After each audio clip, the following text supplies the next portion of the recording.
I do this. Get it started. Honeybock. Dude, that's a good beer, though. It's a great beer. Yeah. And I was just informed that today's guest, Dalton Kennerly. Yay. It's kind of awkward when it's just two people in a room and you have to introduce somebody. How often do you, just have one-on-ones usually? Actually, here lately, a lot. Really? Yeah, like a whole lot. Who have you had in here? Sam Allen. Okay. I had Jeremy Baker the last episode. A few. I've been doing a lot of one-on-ones, actually. Nice. I need to do some more group shit. I got one I want to do about pot and stuff, and then I got one I want to do with a buddy of mine who's a app developer. Yeah. Because I like to nerd out on weird shit like that. He's super intelligent, and I'm just like, I want to know more. Tell me and tell everybody else.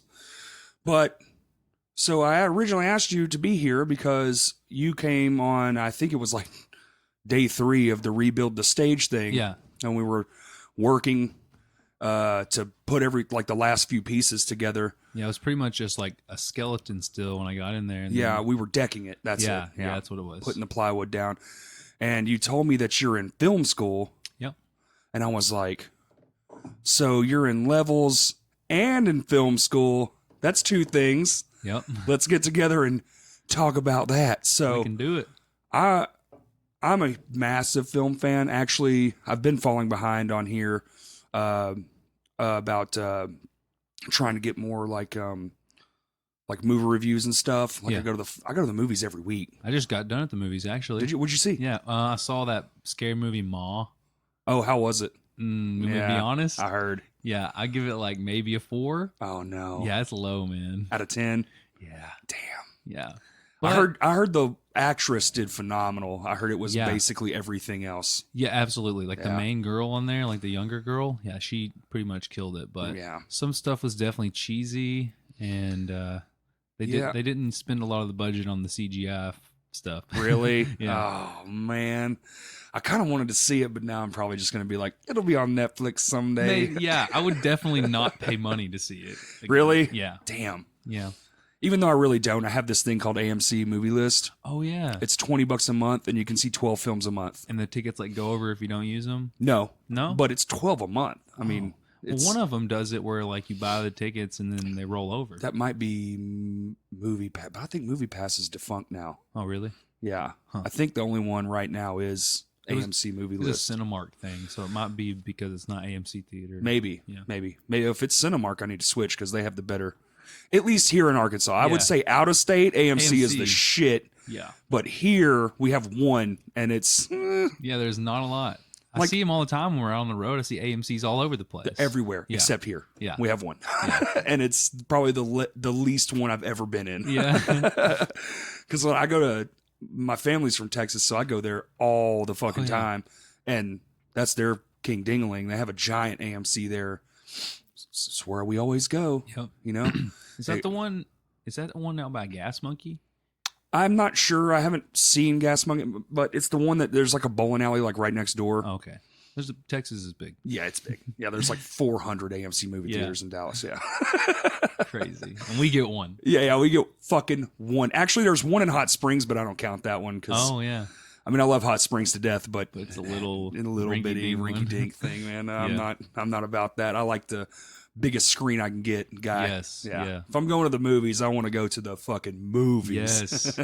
Yes. So what are you doing in film school, man? I know film is such a broad thing. There's 4,000 jobs on a movie. So yeah, and a lot of people don't know that. I feel like it is weird. People think, directors, some actors. It's like teams and teams of people. Yes, just take a second and look at the credits after the movie, and actually, that's all the job listings right there. That's potential jobs. The in-game credits were like 30 minutes long. Yeah, exactly. And just nothing but names. Yeah. The entire time. It's crazy, man. It's crazy. And the more and more CGI they start putting in films, it's just like they have to list everyone. So this guy did Thanos' big toe. He's a credit. On there. Yeah, man. he's on there. He's on there. That's so true. So it's like, what are you going particular? Because I know film school is actually kind of broken up. You don't necessarily learn everything. Right. I go to school at UCA up in Conway. Okay. And right there, they teach I feel like mainly how to direct movies and write movies. But then you get some technical classes that's like DP, director of photography, and cinematography, lighting, gaffing, and just being like some general crew. But I did my undergrad there and graduated in May of 2017. Okay. And so I've actually been in grad school the past 2 years, going into my third year. Okay. And working on a master's degree so I can hopefully teach one day. Really? Teach film. Oh, so you're not even going to like make film. You're going to so you can teach film. Well, originally I was just going to like crew on film and make films, but then this is kind of like the back burner thing. Like once I've done all the things and traveled and whatnot, setting up a game plan. Yes. Yeah. Then I'll go back and pass on the lessons that I've learned one day. Hopefully. That's awesome. I actually have a couple of films up in the old dome. Yeah? Yeah, and my buddy, he knows this. He sent me this app the other day, and it's a screenwriting app, and it's so intuitive. Like you can start typing, and it'll start auto, like it starts to learn like what you're doing, and it'll start crazy. auto placing things. And I was like, oh, that's pretty fucking legit, man. Yeah, because they're just in my head. Yeah. One of them is like a short, probably like 30-45 minute indie kind of feature thing, which is weird. I always thought of myself as I would write a comedy film, but it's very dark. Yeah, see, I'd never really see myself writing those dark movies or like serious movies. I tend to lean towards comedy. Yeah.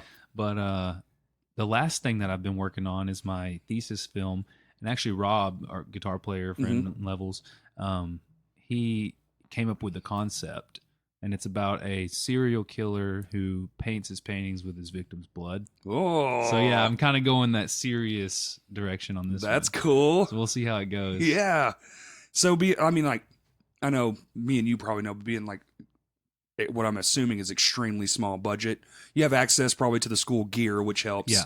But as far as like CGI, there's no CGI, so you're probably using all practical effects. Yep. Which means real life. Right. Fake blood. Right. Fake stabby knife that goes in on itself to look like you're stabbing somebody. Exactly. All that kind of shit. The budget is non-existent pretty much. I think that's where editing comes in handy, man. Yes. Indie films. You can trick a lot of people's eyes just by the certain cuts that you make. Yeah, I think like editing is the real magic in film. Yeah, they don't teach CGI in school either that I've been to. So I mean, maybe Full Sail or something, but even there's more like the production. Yeah. I always think of CGI as like post. Yep. It's always after, which nowadays it's actually in real time because the movies are so large they have to do it as they're they're sending scenes the day they shot them. Like, all right, clam it up. It's crazy how fast they work too. It's like, yeah, I think they're actually coming under some fire because I feel like there's some dark practices where they're like, yeah, work 30 hours. Yeah. Here's the same money. Yes. I know. I think actually. What's that Seth Rogen, that cartoon movie they made, the just unbelievable Pixar style Sausage Party. God, yeah, they got in some trouble for that one. Oh man, for fucking over some people and paying like super minimums and having people work extra. Yeah, I don't know, man. I kind of like I try to pay attention to as much as I can in film because I always say if I wasn't doing music, I'd be doing films. Yeah, so.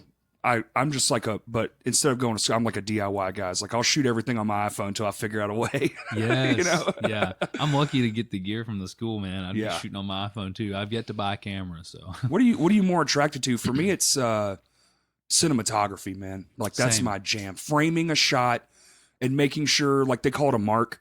Making sure everyone hits their mark and everything like lines up perfect. That's my thing too, man. Dude, honestly, like we do these silly videos.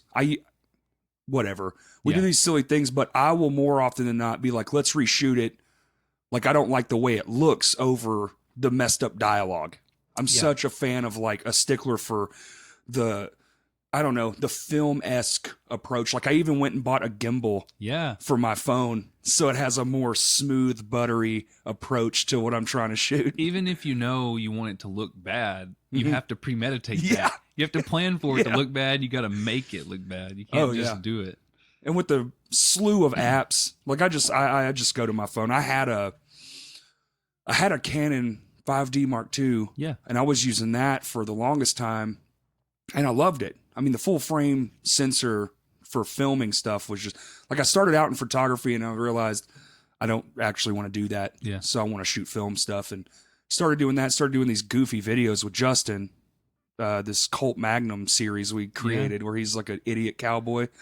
It was pretty fun. I can't believe I have not seen this. I'll show you some clips. I have to see He has an Instagram and a Facebook. Yeah. I'm going to get on that. We did it for about a year, and then we just kind of like, lost interest, but it was fun while it lasted. But what made me switch to my phone, I don't know color correction. I tried to YouTube and like mess around, and I always kind of like overshot, I don't know. I just couldn't get it to look the way I wanted to. And then the iPhone 7 Plus came out. I bought that. We shot one with that, and almost all the comments were, "This is hilarious. Oh, this looks so much better." And I'm like, instantly, man, I'm just going to start shooting it with my phone, because it's auto. Yeah. It does the auto color correction in the thing. Yeah. Color correction can be a task, man. Because especially if you're shooting like in RAW format and everything's just flat. Mm-hmm. So it almost feels like there's too much possibility. Which I prefer. Yeah. I want RAW. Yeah. Bigger size. Put it on your TV screen. It looks just as good as anything else. Yeah. I feel like with phones, you definitely lose there's some quality loss the bigger you go. It's the compression. Even on like iPhone 6 or 7 that shoots in 4K, quote unquote. Yeah. It's like so compressed that it's not 4K. Yeah.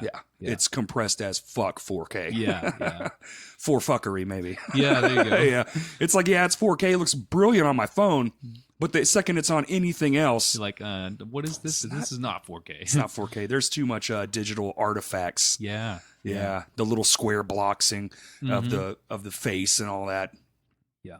And then when you get it into even the machine, it's like I can only edit it on my laptop because my iMac that we're currently recording into is too old. Yeah. Doesn't have the little hardware that says 4K video is good to go. It sucks having to edit like music videos and stuff because you put the 4K footage in there and it just is glitching out. Like you can't play it back at all, no matter what. And so unless you have some kind of crazy powerful machine. Supercomputer, man. Yeah. I mean, you have to have like the nasty. Yeah. I will say though, have you ever tried working with proxies? No. Like get your high quality footage or whatever. Yeah. And then it takes a little while to encode it, but you make like a 1080 version of your clips. Oh. Edit that version together. So you got all your cuts there. Mm-hmm. And then you can go into whatever program you edited in, if it's like Final Cut. I use Final Cut. Yeah. I use Premiere Pro. So I used to use Final Cut. But they all are interchangeable like through different files. So one of them called like an XML. So you do your cut in 1080p of your proxy footage that you created. And then you export that XML file out. And when you bring it into like a new software, say like DaVinci Resolve to color correct it, then you can relink the high quality footage to the cuts. And it'll auto drop the... Hey! Yeah. So that's the move right there. There you go. Yep. And then you start color correcting and then export, and it's going to take like a whole day, but that's okay. The export is the world's worst. Yep. My one of my friends, Justin, moved out to California. He does editing, and he just had this story on Instagram. He was up in an editing bay. They have like whole rooms just dedicated to poor bastards, like just wasting their life away for hours in an editing bay. I have friends that like sleep on the couches, bring air up mattresses to the editing bays, and they stay overnight, man. At the end of the semester when it's crunch time. And those, I mean, it really, like that rendering is insane. Yeah. It's like 30 hours. Yes. What? You don't want to leave the computer like unattended. Nope. Like somebody could walk in there, unplug it. Dude, anything. Yeah. Forget to shake the mouse. Like if you forget to turn the thing to where it doesn't turn the computer off. Yeah. Or I know on a Mac you have to turn it to where the hard drive won't turn off. Yeah. That's the real kicker. So if you forget that shit, you're just like, and it stopped, and then you have to start all over. Been there, man. Yeah. Been there. Yeah, me too. So have you made a film yet? I guess you have if you're in grad. What is it, grad, you said? Yeah, grad. We pretty much just make short films, and I've done other little like exercises, like recreating scenes from other movies and whatnot. Okay. But I have made a few original films. Acting in any of them? I have not acted really ever much. Like usually like a little tiny role where I'm like sitting on a couch or something in the background. Okay. Yeah. But I've shot a few myself. I really don't like writing screenplays necessarily. I just like the technical side of things, editing, color correction, shooting it, Right. So the more busy side. Yeah. Yeah. Yeah. I feel like directing would be fun, but I feel like I would just be like, I mean, most people who are in a film, unless it's their first movie, have been in plenty of movies. So it's almost like just like cut and paste. Yep. Minus the director's trying to get his vision for the film that was written. But yeah, exactly. I would be more into that.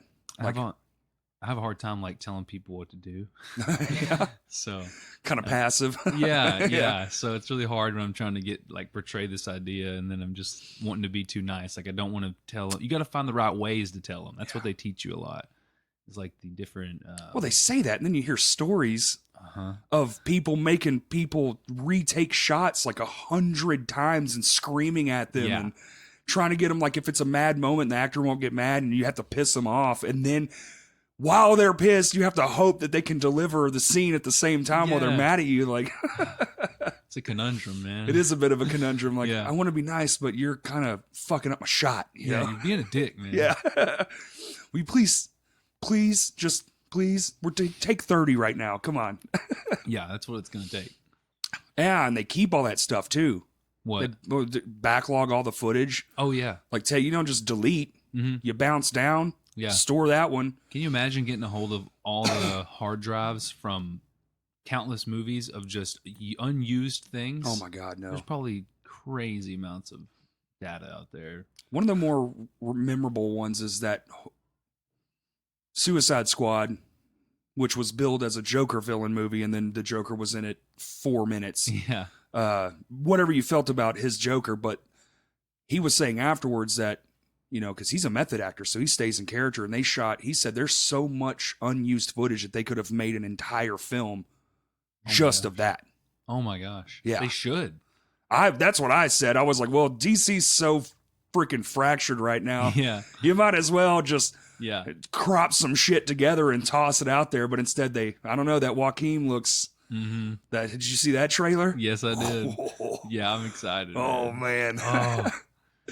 He's such a good actor, too, though. I love Joaquin Phoenix, man. I do, too. Did you watch, I see your Johnny Cash poster over there, Walk the Line? Yeah, of course. Man, so and the good. soundtrack is ridiculous. I think that was one of the first films where they did that layered voicing. What? Like a lot of that is him singing. Right. But they layer in actual Johnny Cash underneath to kind of thicken up and be true to the tone. Makes so much sense now. They're doing that a lot these days where they're taking except Bohemian Rhapsody. Yeah. Just came out, but a lot of that is him singing for real. Wow, I did not know that. Freddie Mercury's voice is layered in there too. See, I thought it was too good to be true. And that's it. That's a good trick. Now he did sing. Like that was part of the audition was he had to sing in front of Queen. Can you imagine? Oh, dude, I would be sweating. Oh, I saw an interview with him and he said he didn't even know. He went there with CDs, like DVDs or whatever of him doing the trying out the part and being Freddie Mercury and doing all the movements. And they were like, that's cool. And then they queued up a track and like, do it now. Yeah. Oh man. The pressure. Yeah. Nope. But he nailed it. I love that movie. That movie That's a was great so movie. sick. Oh, that was a great movie. So, dude, when they're in the studio, swinging the speakers past the mics and stuff, I was like, we would do some shit like that. I kind of wish they would have done more of that. Yeah. Because the studio is when a band's the most them. Because a lot of people don't get that inside look to it, No, a lot of times you just see the most appealing thing to most people is the vocalist. So you get a guy standing at a microphone yelling or singing or whatever it is. For us, mostly screaming. But, and sometimes the drummer. But you never get that real look into all the weird background stuff. Dude, you try everything. Yeah. I remember it feels like 100 years ago. I was a massive Korn fan. I was watching one of their DVDs. And they had the microphone at the end of a tube, and then they had the tube pressed up against the speaker. And he was using a pedal to get a certain effect, and they wanted to funnel the sound down to make it sound like it was through the tube. Whoa, that's pretty cool. Yeah, see, so there's all that neat little, and my brain just immediately is I want to try that. I want to do some weird shit. Let me get some let me get some Legos and build a house around the microphone. Like just some, whatever you can think of. Possibilities are endless. They really are. There does need to be more. I'd have liked to see more of that in that film. We did some weird shit like that. Like even for our album, we even before I saw this movie. Well, it came out before we saw the movie, but me and Rob actually went and saw that movie together. At that part, we were like, "Oh my god, they do that too!" And so we were like throwing beer bottles and trash cans and like spilling picks on the table and all kinds of stuff, like screaming through toilet paper rolls. You know? Yeah, just any little thing, man. Yeah. The best is like when you screw up, but it's good. Yes. Oh, that's great. Keep it. And then we're going to layer over that. Yeah. One of my favorites is I think it's Zayo was doing a record and he's double bassing super fast and the head exploded. The drum head. Whoa. But they left it in and then went and re-recorded over the top of that. So just in the middle of this song, you hear this random explosion. That's the bass drum head exploding. You never know how it's going to happen, man. Yeah. Fucking golden moments. Golden moments. Yeah. There you go. So if you're doing, what do you prefer film wise? Like, is it comedy? I don't know. It fluctuates, honestly, I'd say. I was on comedy for like the last 2 decades. And I feel like recently, man, they've just, yeah, it's like, hard to not recreate all the stuff that's already been done. Yeah. You know? Yeah. And some of the funniest shit has already been made. And it's like, now they're trying to do remakes. The remake like era is upon us. And I'm just like, man, get that shit out of here, dude. You just can't feel the same way about it. Nope. Like I saw the Aladdin trailer. Fuck no, man. Yes, I agree with that, dude. I agree. I haven't seen it and people are like, you should see it. I'm like, I'm not going to see it. Yeah. I'm already out in my brain. So even if I go and it's good, I'm just going to be like, ugh. It's already written off, man. You do that shit too? Yes. Like you just tell yourself no? Yeah. Yeah. It would take like some very impressive work to change my mind at that point. Yeah. Well, especially like my biggest thing is like, I like Will Smith, man, but couldn't you just, if the genie was CGI anyway, couldn't you just ADR the original takes, the audio, and just stick it into a new CGI genie? Would have been genius to do that, you know? And we got CGI. You can make Robin Williams just out of thin air. You can. Why was that not the call? I know. Who replaced him? Oh, Will Smith replaced him too? I actually heard he's the best part. Really? Which is ironic because I was thinking he was going to be the worst part. Turns out the movie's so shitty that he's the best part. Best part. I almost want to see it just to like see it and know. Yeah. You know? Yeah. But man, there's one scene in there that I'm like, that was shot on a set in LA. Like I can see it so bad. You can almost see the backdrops, man. Oh my gosh. Like watching an old Western. You can see like the curtain on the floor, you know? See the seams, man. That's great. So when you're doing, how long does it usually take to film something like that? Are y'all talking like a day or two, like a music video, or you get like a week? Let's see. So like a 15-minute short might shoot for a week, depending on how many locations you have. And I guess different scenes depends on the length of it. Now, do they make you go around and get clearance for all that stuff? Like scene shots and all that stuff? So you learn how to do all that? Yeah, we do it all ourselves. Lots of paperwork involved. Oh, yeah. Usually you get a producer, like somebody who's just like sole purpose is to take care of all that. Yep. So just trying to get more information about how films are made out there. It's a complicated process, man. Like every single place you go, you have to have some sort of clearance. Yeah. By the city, by the business, say the business, you know, like they close down and they're going to let you use this space. Like after hours is a very popular thing. Sometimes you got to pay for somebody to be there. And whatnot. Like an employee. Yeah, somebody who owns it or works there. They'll just be like, yeah, you can come open it up for you, but you got to pay him. Yeah, and then you have to shoot and make it seem like it's daytime. It's really midnight. Yes, I can't tell you the amount of times we've like trash bagged windows and made a whole house seem like nighttime. And like you're in there for hours on end, and then you forget that it's daytime outside. So you're shooting and then you open the door and you're like, oh my gosh, it's still daytime. Messes you up, man. Yeah. It's like even worse than walking out of a movie theater during the day. Oh, dude, that's the weirdest. Because you just forget. You're looking at the camera the whole time. It looks like nighttime. Yeah. You just get lost in it. Yeah, and all of a sudden you're like, wait, it's like 4 p.m. Yes. Drinks? Yeah, right. It's time. That's awesome, man. so like in that world, so interested. I should break down someday and just go shoot the film that's in my brain. You could, man. I could. It's really, really possible nowadays. I'd really have to pull some strings, though, I feel like. Indie films are like on the big uprising. So they really are. Yeah. I think even DC, like that's their idea, is to branch away from Warner Brothers and do like the smaller films as an independent release. Yeah. Rather than have Warner Brothers involved, because I feel like that's their biggest problem. Yeah. And then, you know, they can just make these dark rated R films down here. Mm-hmm. And I'm all for it. Yes. Like, I think every DC film should be rated R. Yes, let's do it. Yeah, man, like the day and age of the big studios, I think, is coming to an end.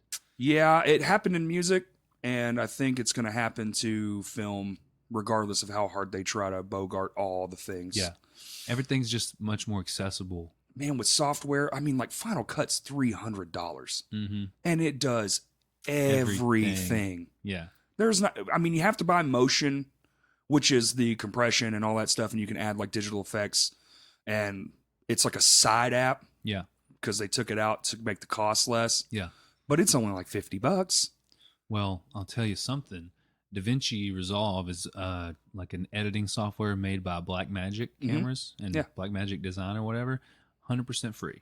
What? Yeah, and it is probably the best color correcting software out there. Really? Yeah, you can buy like premium edition, but the free one does just as good. Just as good. Like you get a few more bells and whistles, unnecessary stuff. It's cross-platform.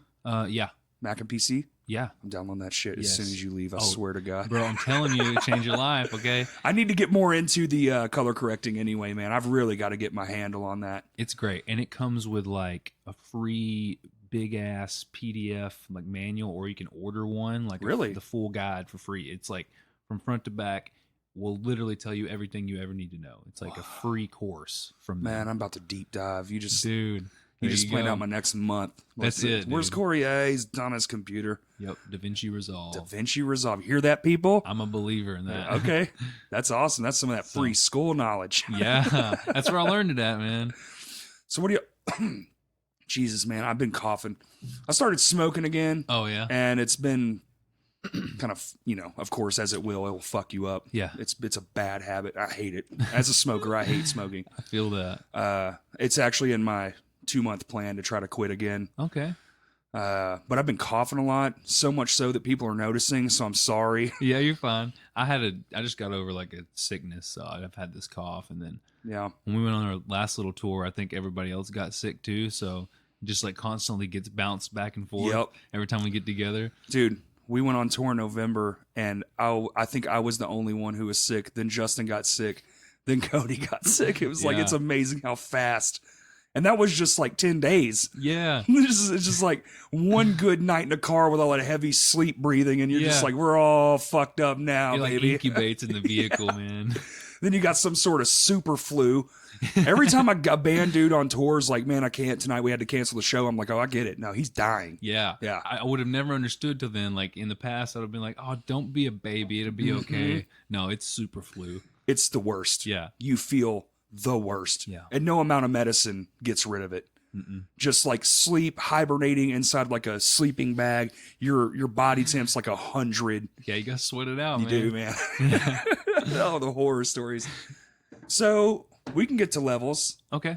Unless there's anything you want to add, you think people should know about film stuff. Oh gosh. I don't know. We could hit some more things. I can just rattle off some shit. Yeah, man, I do guess. some shit. Like I don't know, going back to... I'm interested. We'll get to levels in a second, everybody. Oh, yeah, we got so much time. We got so much time. We got infinite fucking time. Yeah. So, I don't know, some funny things that I've, like, learned over the years about the production is, like, say you're on a set and then somebody goes and starts mowing their yard next to you. Oh, dude. The worst thing is, like, audio problems, capturing the right kind of audio. It's the worst. You got to go like pay them off, you know, like here's $20, mow your yard fucking later, okay? Yeah, please. Or they'll get all the PA, the production assistants, to go mow their yard for them. They just like bring out all the lawnmowers. Dude, I would do that if I was a guy mowing my lawn. It's like, you're filming a movie and you're gonna mow my lawn. Yeah. I'm gonna get my lawn chair and watch. Sure, hell yeah. They say in LA that people will like find out when they're going to be shooting a movie and where, and they'll purposefully go start mowing their yards and shit just to get money. Get the fuck out of here. Because they know. They're like, they're going to come pay me off. That's why they're moving. Yeah. It ain't about money. It's about the damn lawns. Yeah, man. It's about these people getting out there mowing lawns. Dude, that's the worst. Like, we film a lot. I'm sure you've seen some of our videos, but a lot of it is right in front of that shed out in my front yard. But there's a fucking interstate 100 feet that way. Oh, yeah, that's terrible. It's the worst, dude. Yeah. And I finally picked a buddy of mine. Brought this over, and I'm anxious to start trying it out. But, dude, it's a shotgun mic. Oh, yeah. It's a really nice shotgun mic, too. That is nice. Yeah. So I'm anxious to, like, put this in, and I'm going to use my laptop with, like, a portable thing so I can have, like, real-time analyze the audio as it's coming in. Oh, man, I feel like it's going to be a game changer for me. Those things are so directional. It's great. It's amazing. Yeah. Like, it doesn't matter. Somebody can be talking literally right here, and you almost will never even hear them. Yep. It's got to be pointed straight at the mouth. Straight at the source. I love it. Yeah. It's great. I used that a few years ago in a house show.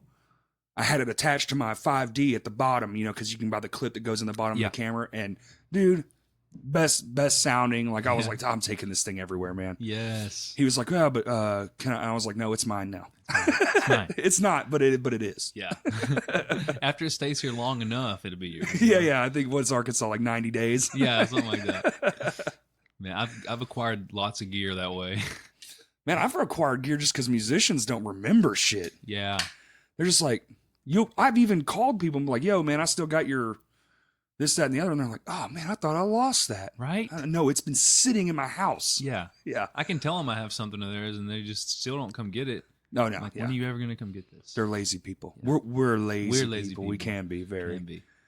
But me, I hang up the phone and forget what the fuck I was just talking about. So, yeah. You know, I do that all very the time. forgive. I feel like Alzheimer's is in my future for sure. Damn. But anyway, back to filmmaking. Yeah. Gosh, speaking of sound, we shot a short film about wrestling one time. And so we had all these mics like placed up above the ring and people were holding boom mics. Local wrestling? Well, not necessarily about any particular location. Oh, okay. It was just a movie about wrestling. Okay. Short film. And so we're shooting at the what do they call it? It's the ring. Is it just the ring? I thought it had a different name too.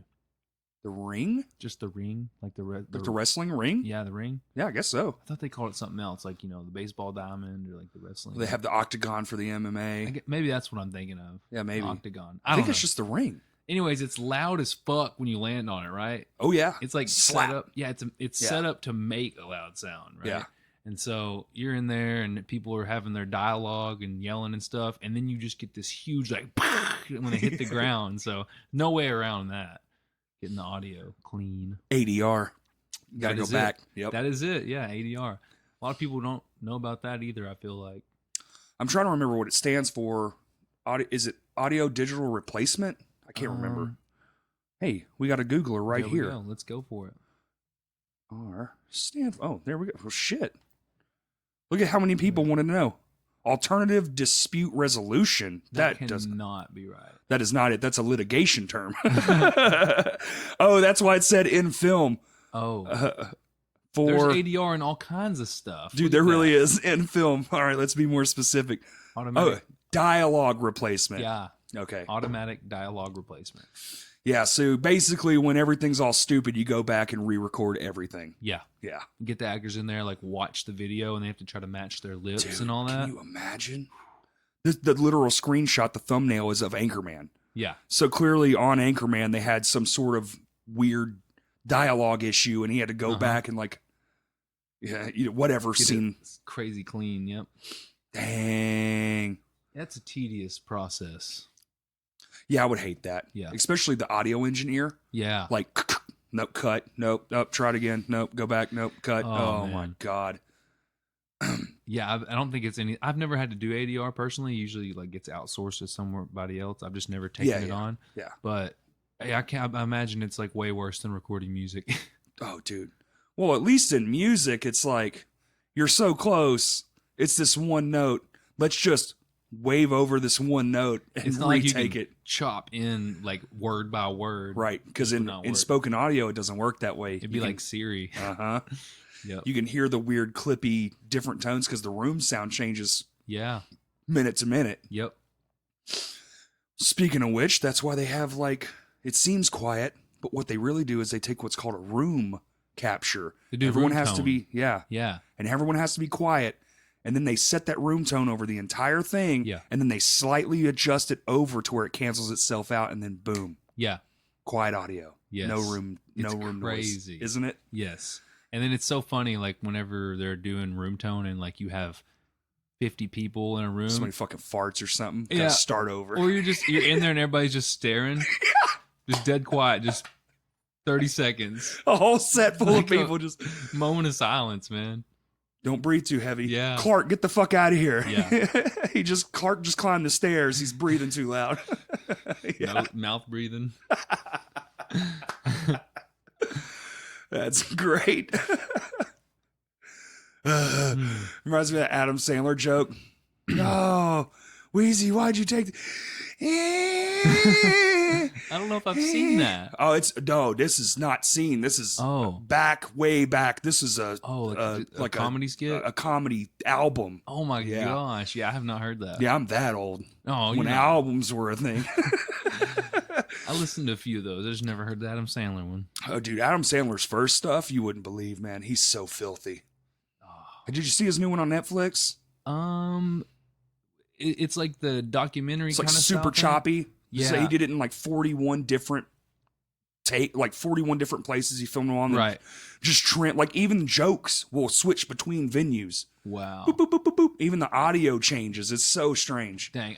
That was like on at my house once and I just didn't like sit down and watch it. I just saw bits and pieces. So it's like 1,000 times dirtier. If you go backwards for anyone listening, go listen to them early Adam Sandler albums before like film and video stuff. Oh my God. I have to check that out. Filthiest mouth you've ever heard, dude. I love it. I'm about the filthy stuff, man. He's so dirty. There's one the medium pace. Just that's all I'm going to say. Just look that up. Adam Sandler medium pace. Okay, yeah, I'm gonna do that. It's a song, but it's man. I'm excited. So have you got to work with anyone in film yet? Like a noted actor, or maybe even like a small indie actor or director or anything like that? Kinda, sorta, I would say. Yeah, like some people that are on the upbringing right now. Mm-hmm. Probably not anybody like super notable. Yeah, like they are on IMDb. If that's any. Hey, I'm not on IMDb. Me either. Yeah, so there you go. It feels bigger to me. This one guy, he goes by Hano. He's a cinematographer, based in LA. And then the director that I was on a film set with him, Jamie Sicily is his name. Okay. He did one short that won a bunch of awards and went to like some film festivals, and like he went to like Berlin. Damn. Was one of them. And I'm sure you're familiar with some bigger film festivals. Oh yeah. There's one in I don't think it's Australia. It might be. It's called Trope Fest. Trope Fest. Or Trop Fest. Trop. TROP. I think that would be Trop. Trop Fest. Oh, there it was. Filth. Yeah. Trop Filth Festival. Don't want to Google that. What could that be? Yeah. Trop Fest. There you go. World's largest short film festival. Yeah. Oh, that's cool. One of my teachers, Jen Gerber, actually had a short film that won this festival. Wow. Yeah. So that was pretty cool. Yeah, Australia. That is fucking cool, man. So I've gotten to work with her a lot on different movies. And then her friend is Jamie Sicily that is working on, I think he's doing a feature now of his short film, like a version of a short film that's a feature. The extended version. Yeah. So it's going to be pretty good. They're doing some big things. And Hano's known for a lot of Mexican filmmaking. Okay. So he's like from Mexico. Yeah. Does a lot of commercials for the TV down there and stuff. So that's pretty cool. He's a really awesome guy. Like super informative and helpful. Taught me a lot while I was working with him. Awesome. I got to be the first AC to him. Okay. On a set. We shot over a weekend down in Hot Springs. Fun. So those are probably the two most notable ones that I've worked with. That's awesome. So that's awesome. We'll see how. I'm hoping big things come for them. Jamie especially has done. He did a documentary. It's called Farewell Ferris Wheel, and it was on like PBS, and it talks about like the carnivals. Okay. Carnivals and like the workers that are pretty much treated like shit and underpaid. Oh yeah. So it really dives into that. That's why they're all crazy. Oh yeah. No, I'm just kidding. But I did meet a crazy carny. You know, that whole thing about carnies being weird? Yeah. Oh, buddy. It turned out it was real. Man, for us it was. He had us take him to some crazy hotel, man. I was just along for the ride, but that dude was out of his fucking mind. Oh, I would have loved it. Dude, he was doing fucking coke and shit, just like in my car. Oh, my God. I was like, hey, man, like, hey. Yeah, maybe don't do that right here. Please. Oh, man. What it was time. Dude, it was at a fair, like a local park fair. Like they hired a traveling carnival to come to our town and play and be at the park. They just came in there like drugs ablazing. Oh, dude, it started out, hey, man, can I bum a smoke? And I was like, sure. And I was pretty damn just like naive. It's like, oh, yeah, man. He was like, hey, man, I need to ride to my hotel. I was like, sure. Wow, he was just asking for everything. Oh, dude, man. Well, I got stories from it, that's for sure. Oh, for sure. You guys want to hang out and stick around? I was like, nah, man, I'm good. I think we're good here. Yeah, I think I'm going to leave very quick. Yeah, oh, man. That is great. Good times, man. Cocaine carnival people. Oh, that should be its own documentary. It should be, dude. Yeah.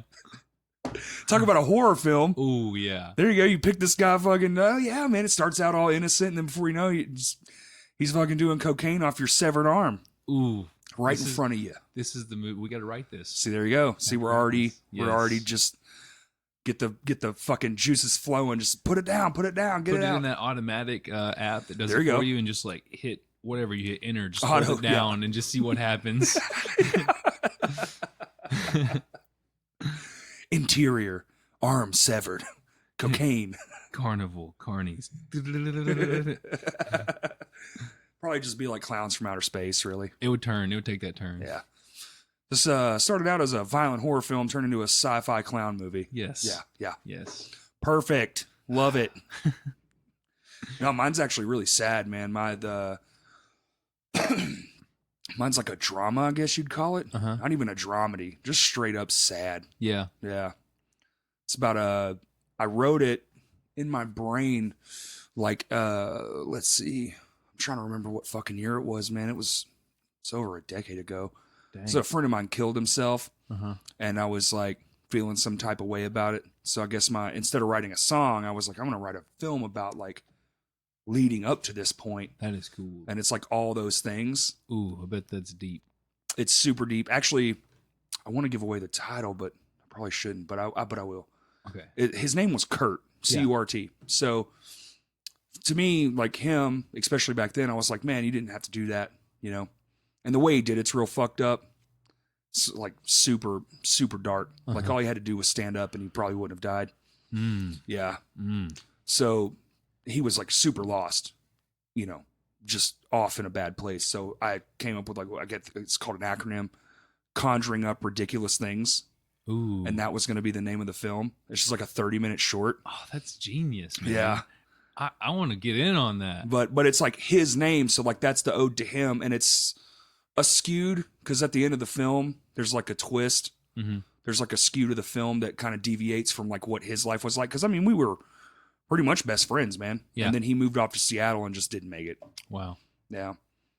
That's a shame. Sorry to bum everybody out. But I was just like thinking of films. I was like, man, that's my goal is to get that shot. If nothing more than just to have something to like his namesake or whatever. Yeah. You should absolutely go for it. Yeah. Like I think of the name of the film probably would be Kurt. Yeah. And then underneath in like quotes would be that Conjuring Up Ridiculous Things. That's really good. Yeah. That's clever. I'll tell you more about it after because I don't want to give away nothing. Yeah, don't give it away. Don't give it away. But it's actually super nice. And I think, you know how when you write something, you're like, man, this would be perfect for this. Yeah. Who's the guy? I'm spacing on his name. The guy he's in Anchorman. He's Brick. He's, you know. He's what though? Brick, the stupid one. Oh gosh. Brick. I think it's Brick. I can't remember. I don't know either. I haven't seen I had tried it. Oh yeah, I've been meaning to tell you should lay low for a while. What's the fucking Steve Carell? Oh yeah. So like I think he should play the part. Oh yeah. Yeah, I'm like, yeah, this is for Steve Carell. Yeah, this is perfect. I'll just call him. You know, he'll do it. Oh, you never know. Hey man, I have $0. Just slide into the DMs. The Steve Carell DMs. I'll Instagram him. Yeah. Hey, super famous, awesome Steve Carell. You were born for this. Check it out, bro. All right. No screenplay, just here's my thought. You got to get the pitch ready. It's all about the pitch. It's all about the pitch, dude. Yeah. It's all about the pitch. Have you had to do that too? Go over that? Do you go over pitching, Pitching? Getting together like a storyboard. Yeah, storyboard and what do they call it? A lookbook? Lookbook. Yep, all that stuff. Man, oh man. That seems like so much fucking work. It is, man. Like just shooting it itself is like the easy part. Really, all the stuff before and after, that's the harder part. That's everything. Yeah. Yeah, the shooting it part. You hear like they shot Infinity War and Endgame in 6 months. Yeah. 6 months. To get ready for that, though? Years. Oh, my gosh. Yeah. Dude, I heard about a movie one time. It was a comedy film. It was a Wayans brother movie. They were like, it's in development. 2 fucking years later, the trailer dropped. Yeah. They say like Ryan Reynolds wanted to do Deadpool like a decade ago, you know, and he was like, the world's not ready for this. Like the movies have not reached this point yet. Yeah. So he had to fucking wait off 10 years to shoot Deadpool. And then he's responsible for, we know now, that leaked footage. He did that. Yeah, no doubt. He had a crew. He hired people with his own money to show what the reaction would be. Yeah. And then leaked it himself just so the fucking studio would go, yeah, here's a giant check. Genius. I love Ryan Reynolds. He's one of my favorite actors. Dude, I think they made that first Deadpool for like $30 million. Oh my God. Which sounds like an insane amount. Right. It's not. It's not at all. No. Not for a film like that. Yeah. Most of those superhero films are like 150 million. Like that's around the average. Yeah. 120, 150. The big two, the Endgame and stuff, that was 500 million a piece. They cost $1 billion. I can't even fathom. Imagine. Yeah. Golly. Have you gotten to do any world building, like super big set pieces or anything like that yet? No, we haven't done that. You just keep it all small. Yeah, pretty much. Like if we know we're gonna shoot it, we write movies that are obtainable. Yeah, made for smaller budgets. Okay, got to keep that into consideration, which kind of sucks. But I don't know if you're writing like bigger, intricate movies, and you know that you want to take it to somebody like a producer and pitch it to him or whatever. Like go all out. Don't hold yourself back. Don't limit what the movie's about. You know? Right. I feel that. That makes sense. I've always wanted to get into something like that, but I don't have the time to sit down and script out massive scenes. But it's like, did you watch Birdman? Yeah. The single take. Oh man. Well, you think it's but they would do like 15-minute runs. They said, they would have one camera on a track, and then I remember watching a thing about the actors were talking. They would have to sprint.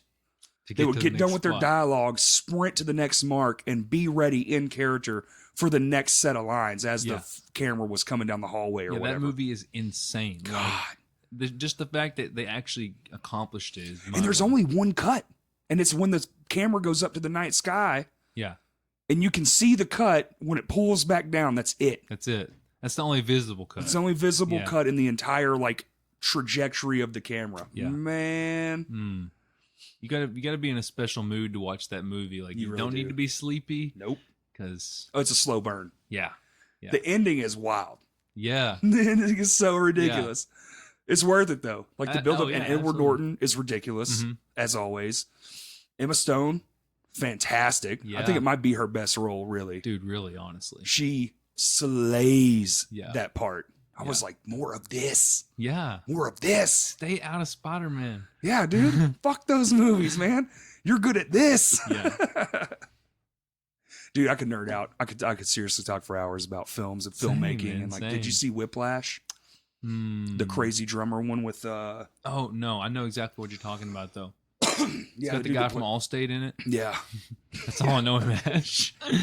Well, he's also in Spider-Man. He's the boss man. But that's a weird movie, man. Being a drummer, you should check it out. You'll be. I was very intrigued. I did like. You will hate him at the end of that movie. I did like an analysis on it, so I didn't watch it. I just had to analyze a few scenes. It's on my list now. It's aggravating. Yeah, that's what I like about it. Mm-hmm. Everyone's like, "Oh, it's so unrealistic," and I'm like, "Yeah, but if you know jazz and like the the pure passion of jazz playing and all that kind of stuff, man. It's just like, that's when you're a jazz musician, that's all you do. That's it. It's your whole fucking life. Yeah. You wake up jazz, you go to sleep jazz, you take a shit, you're jazz. Like everything. Jazz. Yeah. Everything's jazz. You smoke jazz, Black and Mild. They do. And they all love marijuana. All of them. They call it a jazz cigarette. Wow. Okay. It makes sense. I like jazz. I do too. I used to listen to it when I was going to sleep at night. Especially freeform.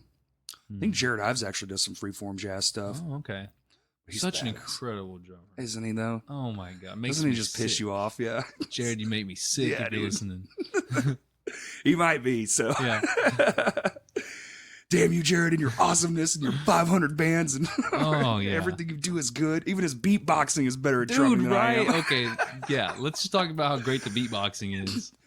Dude, I'm like, okay, you beatbox, okay. Okay. Yeah, okay. And then you see it and you're like, fuck, man, he beatboxes too? Yeah.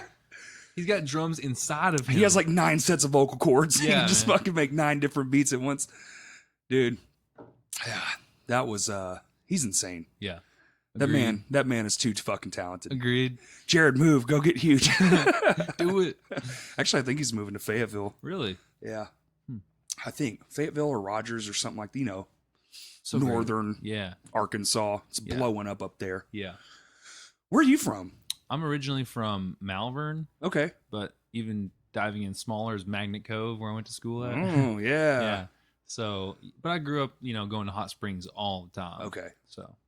So how'd you, let's transition here. Okay. I know that's what people are tuning in for. Let's get to the nitty gritty. Okay. So let's get into music, dude. So what was were you like, so you drum in levels. Yeah. Everybody knows that. I think. I would assume everybody listening. Dalton is the drummer for Levels, a Arkansas band that got signed.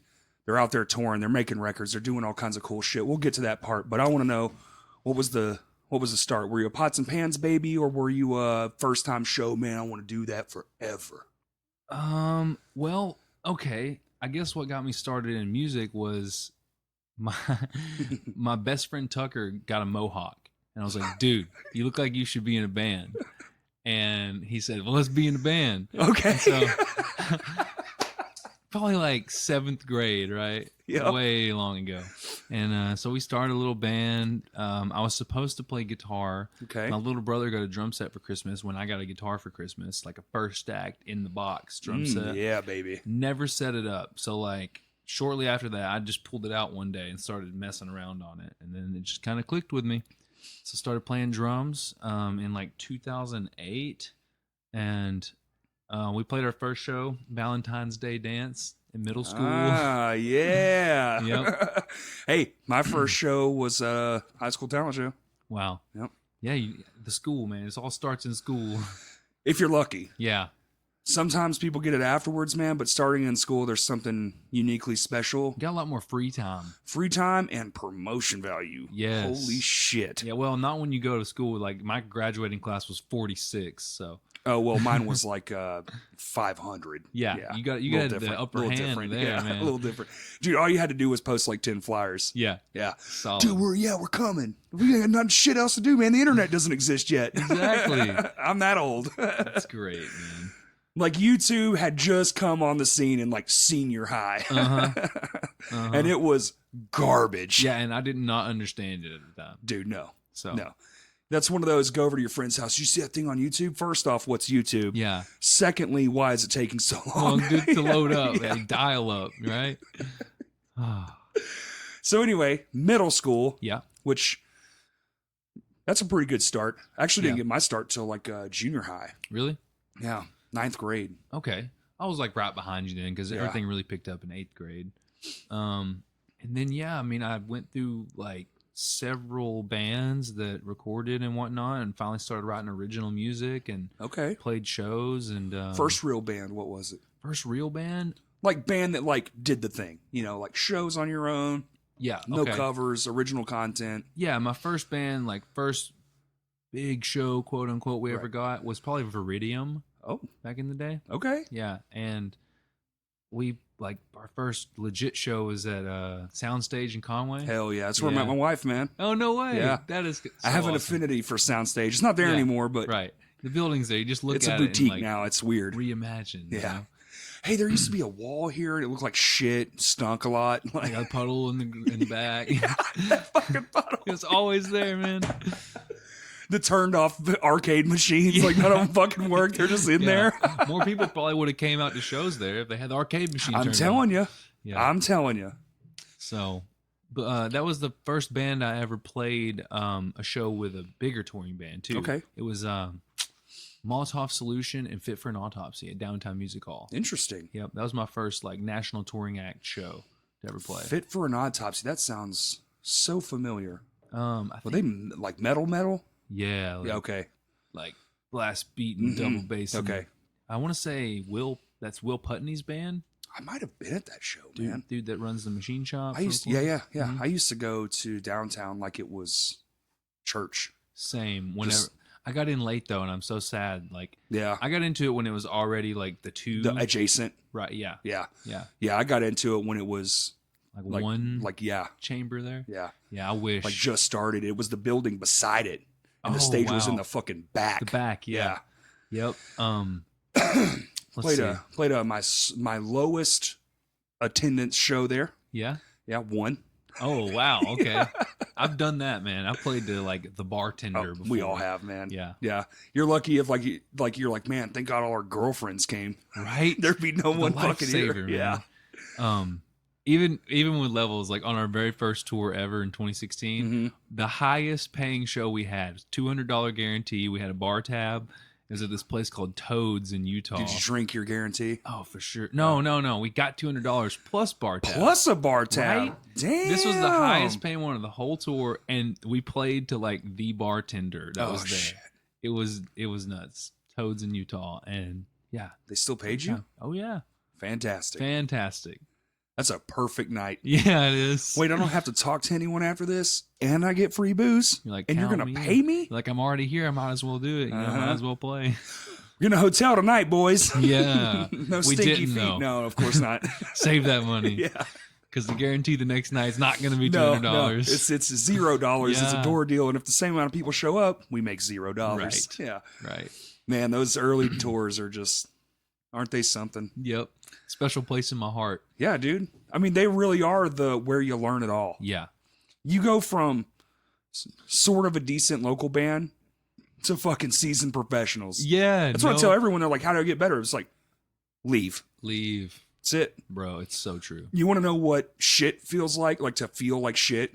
Go do this in front of everybody else elsewhere. So humbling. And knowing that when this is done, well, your next show's 10 hours away, so you have to drive 5 of those tonight to make it there by sound check tomorrow. And then you're going to sleep in a van. And there's no windows down. And everybody's farting and they stink. There's no showers. You're so sweaty because you just played your heart out. Ugh. And your side seat guy, yeah, man, I'll stay up. He's asleep first. Snoozing. Yeah. It's always the guy in the back. You see his face in the glow of the phone. Yeah. You know? Like, why aren't you up here at least? Man. Isn't it the best? It is, though. It really is the best. And also, by the way, band guys, if you don't have any attachments at home, cheapest vacation you can get. Yeah, it is. And hopefully you'll get paid like a little bit. Cover some gas. Just a wheel and deal. We went into our first tour thinking like this is a vacation. This is a road trip. And we get to play music too. Just pretend like you ain't gonna make any money. Yeah. And it makes it all the better. Yeah. My first tour ever, man, and we actually broke even, which was yeah. That is big. Wow. Yeah. I was like, damn, dude, like we're not out anything. Like at the end of the tour, we come home, we all get our money back. Yeah.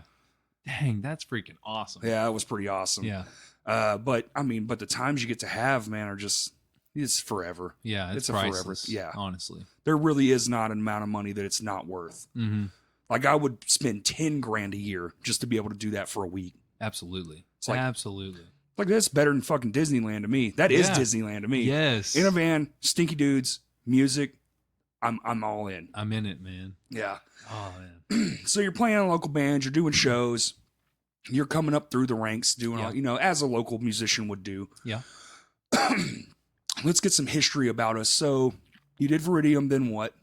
Let's see. After Viridium, I kind of started like meeting other musicians, of course, through playing shows or whatnot, and so they would if a member quit or whatever, they'd ask me to drum. And so I played in bands like Divided We Die was one of them. And then I started to do vocals. And so I'd switched from drumming for a while. And there was like a year or two there where I just completely took off from drumming, and I was full-time screaming for Between You and I at the time.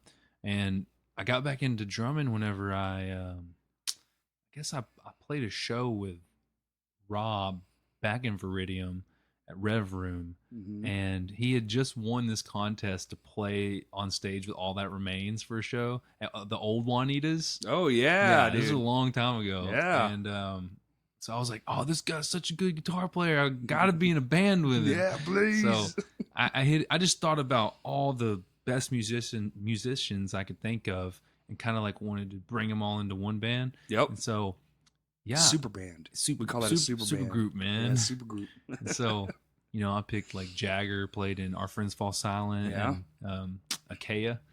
Oh yeah, yeah. Played a few shows with those guys. Yeah, we've all played so many shows together. It's crazy. I'm trying to think of some memorable ones. A lot of them were at downtown. Fuse. You played Fuse? Yes, once. Yeah. Just once? Yeah, dude. It must have been the only show I played with you at Fuse. Probably. Then. Dang, that was cool. Yeah. We did a lot at damn, what was the place down from downtown, man? That punk ass venue. It was like the old Men's Warehouse. Golly, I don't even know. Blank Generations. I don't Do you even remember that? know about that. No. Oh, dude, it was just like the shittiest 1970s PVPA system. Oh my gosh. 2 vocal mics, play. And it was, dude, it was legendary. I fucking missed that joint so much, man. It was I wish so I would have punk known rock. about that. I didn't even But Fuse, I played there. I think the only venue I didn't play was the one that was the Attic. Yeah, I never played at the Attic. Never played the Attic. I played at the thing that came after the Attic, that thing in the mall. It was like a gaming That place. was Fuse. Yeah. That's it. Yeah, the yeah. Fuse. Yeah, I played there with over there by like Dillard's. Yeah. And it was with JCPenney. who the fuck? Through the Looking Glass. Yeah. Our Friends Fall Silent was on that. Yes. It was My Hands to War. Shit, man. I'm trying to remember the whole thing. That's the night we had a light guy. Stereo sound. That's it. Yeah. Boom. Look at your memory go. Mine's failing me by the minute. Mine constantly fades, I swear, man. Dude, the older I get, man, the more I'm like, I was there? You sure? It's becoming a blur. Or I remember being places I wasn't. Yeah. Yeah, that's a good one. That's a big one. No, yeah, dude, that's the show. We had a light guy. Yeah. Because that was when that was cool. It wasn't cool. And he almost fucking died that night. He fell off the top. Yes, he did. Oh, I remember that, man. I was drumming. My mind. I can remember that. His name was John. He had the mustache? And I was drumming. We're crazy. So I'm just fucking banging my head. And I don't know how or why the stars aligned and I got to see this happen. But so Fuse it had windows. Yeah. And those commercial windows have those steel boxes that they're like I can't really think of the word, but like they frame the window and the glass sits inside those. They build the frame around the glass. It's like aluminum tubing or something. Yeah. And it's all square. Everybody knows what I'm talking about. Like any gas station in fucking America has it. Yes. And he's on top of it on his knee and he's yelling out the words. Like a keyboard kind of. He used it just like a keyboard. Yes. Yeah. We had it like in a thing. We called it the octopus because it had 8 cables that came out and just went all over the stage. Yeah. Because, young kids doing stupid shit. And innovative there. Yeah, a little bit. And I'll never forget. He goes up, he puts his hand up, he's like singing along. And the thing was taller than it was wide. Yes. So the center of gravity, once he got on top, shifted. His feet just went back and his head went forward. Dude, when he came, so the thing went down. Yeah. And his body went like this, like his feet went, because he was on his knees. Like he folded like a book. So his body went, yeah.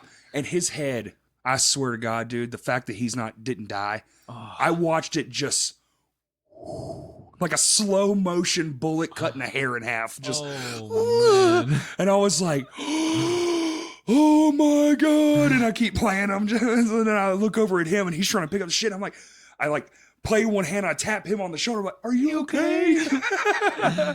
Golly. And then you just get a thumbs up. You know how it is, like, a thumbs up, man. Yeah, I made it. I remember seeing that vividly. Good. I'm glad someone did, dude. It was terrifying. Yeah. And then pan to us, like literally 20 minutes later, outside, just like dying, dude. That place, the no AC shit, killed me. Mm-hmm. And that show was fucking packed. There, from front to back, man. That place was. People like couldn't even get in the door. No, it was crazy. Them poor Hot Springs kids, man. Yeah, they just got no outlet. Yeah. We play Maxine's now, and it's just like the best. Yeah, we got a show coming up there on the 15th, actually. I was going to announce it at the end, but we can go ahead and announce it now. Sure, dude, that's perfect. No, so fucking Levels, Go for Gold, and No Remorse. Yeah. At Maxine's, and the 15th? 15th, June. It's this Saturday, right? Because this comes out Tuesday. Right. Okay, yeah, it's this Saturday. It's this Saturday. This Saturday. Dude. I'm so fucking there. Oh, hell yeah. No, I'm not missing that. My buddy Jimmy's the one putting it on. Yeah, Jimmy LeCompte. Yeah, dude. I'm fucking all over that show. I was like, dude, that's a stacked fucking bill. The only thing about Maxine's is they have got to get where you put your gear like under control. Mm-hmm. Have you ever played there? I played there with Census, but so I didn't have my gear, so I can't really remember where. It's just like, it's a tube. Yeah. So you have the bar side and then you have the venue side. And man, the stage, like where the stage is adjacent, there's like this little bitty nook. Don't they put like the gear, is it stage right? Well, you have to do down both. On the bottom, yeah. I guess? Yeah. No, it's on both sides, and it is annoying as fuck. We'll probably get with Go for Gold and cab share. I would definitely like at least whoever the headliner is, because the stage is actually, there's like a curtain, so there's like a faux wall. If you push your gear back, and push that curtain, there's like an extra foot. Okay.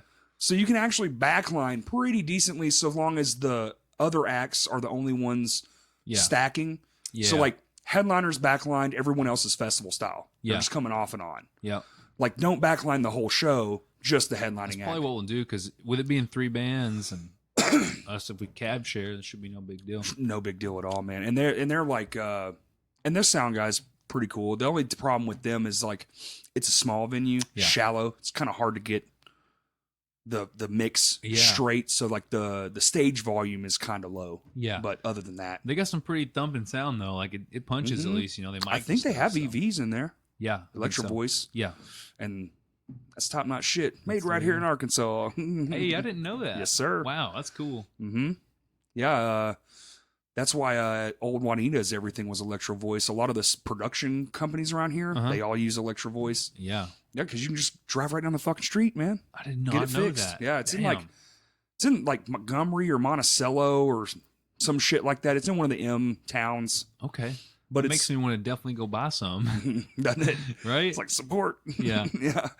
Except I'm not a huge fan of their microphones, but their speakers are legendary. Are the way to go. Yeah. Mm-hmm. Love it.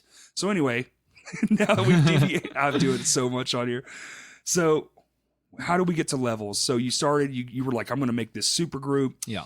And then we kind of deviated off. So let's start at the super group. Okay. So me and Rob, my freshman year of college, hated living in the dorm. My best friend, fuck yeah, man. My best friend Tucker was supposed to live with me, and then he, ditched out of college. Thanks, Tucker. Yeah. And so I got this random roommate, and then I went home like every weekend because just didn't like being in the dorm. It's small, cramped. So I used to go prison cell, really, dude. It really is, though. They're ridiculous. And so I went over to Rob's house a lot, and we just started writing music. And actually, our first EP was written in that time period, like 2 years before it got actually released, before we even had members or anything. Love it. So we went through a couple different vocalists trying out. Like we had Aaron Talley, used to be in Legions Away, try out, and he was our vocalist for a while. He hold on, small tangent. He actually tried out for a band I used to be in called Annabelle. Oh, okay. He was too good. Oh. Well, we were like, dude, there's no fucking way. Dude, his lows are just like beastly. The most, right? Yeah. He's insane. It's crazy. It's scary. Yeah. He came in and was just like, and you're like, nope, too good. You need to do something else. He was like, are y'all going to be any heavier? And we were like, I don't think this is the fit. Yeah. we're like fucking Under Oath Light over here now. He's like, yeah, dude. Anyway, okay. So just brutal fucking vocalist. Yeah. And then Chris Hull actually came from Ebony Shobao and tracked on one of our songs from the EP. Cool. And then we found Jake from this band called Today in History. Can't say I heard of that one. Really? Yeah. They were all from Heber Springs. Okay. So they were out there away from like the Hot Springs, Central Arkansas crowd, I'd Right. say. They played a few shows in Central Arkansas, but what was it called? Today in History? Today in History. Interesting. Yeah. I wonder if they got anything online. They do. You should totally go check it out. I will. YouTube. Okay. Yeah. YouTube. Okay. Yeah. I was thinking Bandcamp, like most. It might be, but I don't know. But definitely, yeah. If you want to hear some old Jake vocals, that's it, man. It's great. And so everybody listening. Yeah. Today in History. What was that one song called? I can't think of the name of the song. I'll find it. Yeah, you find it. I'm sure you'll have to scroll because now they promote by what's viewed the most frequent. And they had like the TDH abbreviations. Okay. No, TIH. TIH. Yeah. Today in History. Right. Okay. Brain not rolling. So. Me like to think good. Yeah. Yeah. So got him on the track, and then gosh, if you hear his screams from like the first stuff to now, it's just like so much progression. And so, well, that's a different thing. But well, the more you do, yeah, sounds like a different person, honestly. I feel that. Yeah, man. Like the more you hone in on the craft, especially if you appreciate it, you start to focus on like, oh, well, singing is actually an instrument. Well, what do I do with this instrument? How do I make it better? How do I do this stuff? Yeah. Vocals are as hard as any other instrument to get down. Absolutely. Period. Absolutely. And then going back to our first tour ever in 2016, that's when we were like hunting for a bass player because at the time we had always backtracked bass. Bass players. The longest time. Yeah, right. So Jagger played with Jacob in a band in Our Friends Fall Silent. And so he just like said, well, why don't we take this guy I know, Jacob, with us on this tour? So before Jacob was even in the band, he's like getting thrown into this tour with us. And while we're on the tour, we asked him to join the band full time. He lives up in Fayetteville, but he's been committed ever since. Like, just always been there. That's all it takes, man. Yeah. Just commitment. You want to be successful, commit yourself. Yeah. That's it. He fucking does it, man. That's awesome. It's great. And so, yeah, we just started putting out our music after that, after we found a solid core group of people. Boom. But also lucky on you that you found a committed bass player immediately. Yeah, he didn't play bass either. He played guitar. Like, always, dude. That thing. It's that whole thing. I'm always saying that shit, dude. It's so hard to find a fucking bassist that's a bassist on purpose. Yeah. They're almost always... Well, every single fucking person is playing guitar, so I guess I'll just play this bass. Like, hey, man, you got to play bass, okay? Yeah. We need a bass player. You can play guitar. You surely can play bass. Yeah. That's funny. But the fact that you found a good one right off the bat is it's actually a pretty swell. He made a good bass player, so good. Worked out. Still killing it. Yeah. Oh, yeah. We just finished tracking for 2 new songs actually this weekend. We've been doing that all weekend. Started on Friday at like 9, went till 5 a.m. And then started at 12 yesterday and went till midnight. So yeah. Fun stuff. Yeah. So are these going to be like one-off releases or are y'all working on a new thing? This is just like 2 singles. Hell yeah. Yeah. I like that approach. I'm stoked on it, man. That's very cool. And oh God, I hope I don't want to say too much. Yeah, I don't know how much blessing I have, right. But I will say that one of the songs is very unlike us, and then the other song is like pretty true to the Levels sound. So we'll see how they kind go. of a little departure. There's nothing. That's why you make them one-offs. Yeah, it's like here's something that we like, but might not be us, but here it is. Yeah, exactly. I like that shit. So we're anxious to see how it goes. We're like this close to finishing the Lame Johnny record. And there's a song on there that I'm like, this doesn't fit. So let's put it as a one-off. That's a great idea. Release. And, obviously, one, it gives you more content, which is what people crave. Yeah. People crave content. It's what plants crave. And then you have like this thing. It's like, this is what we can do also. Yeah. And just kind of, judge the reaction. Yeah. It's like a great, like, looking tool. Yes. Yeah. Gonna analyze. Mm-hmm. So, like, you're one of... not a few local bands that get to like make that next progression. What was the journey there? Like as far as like you're playing music locally, you're starting a tour, and then all of a sudden bigger things.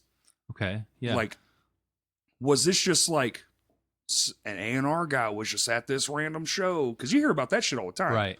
Oh, there was a band at Downtown Records that got signed because some guy was just there. Just so happened to be there. Yeah. it's weird. Like every other band I've been in has just, every band I've been in and the rest of the guys and levels have been in has always just been so itching to tour, and they never took the step. So when we got Levels going, a little side note, Levels was kind of a joke at first. Like, let's make a band that's stupid heavy and just have fun with it, not trying to do anything serious. And then that was whenever we had some other members in mind.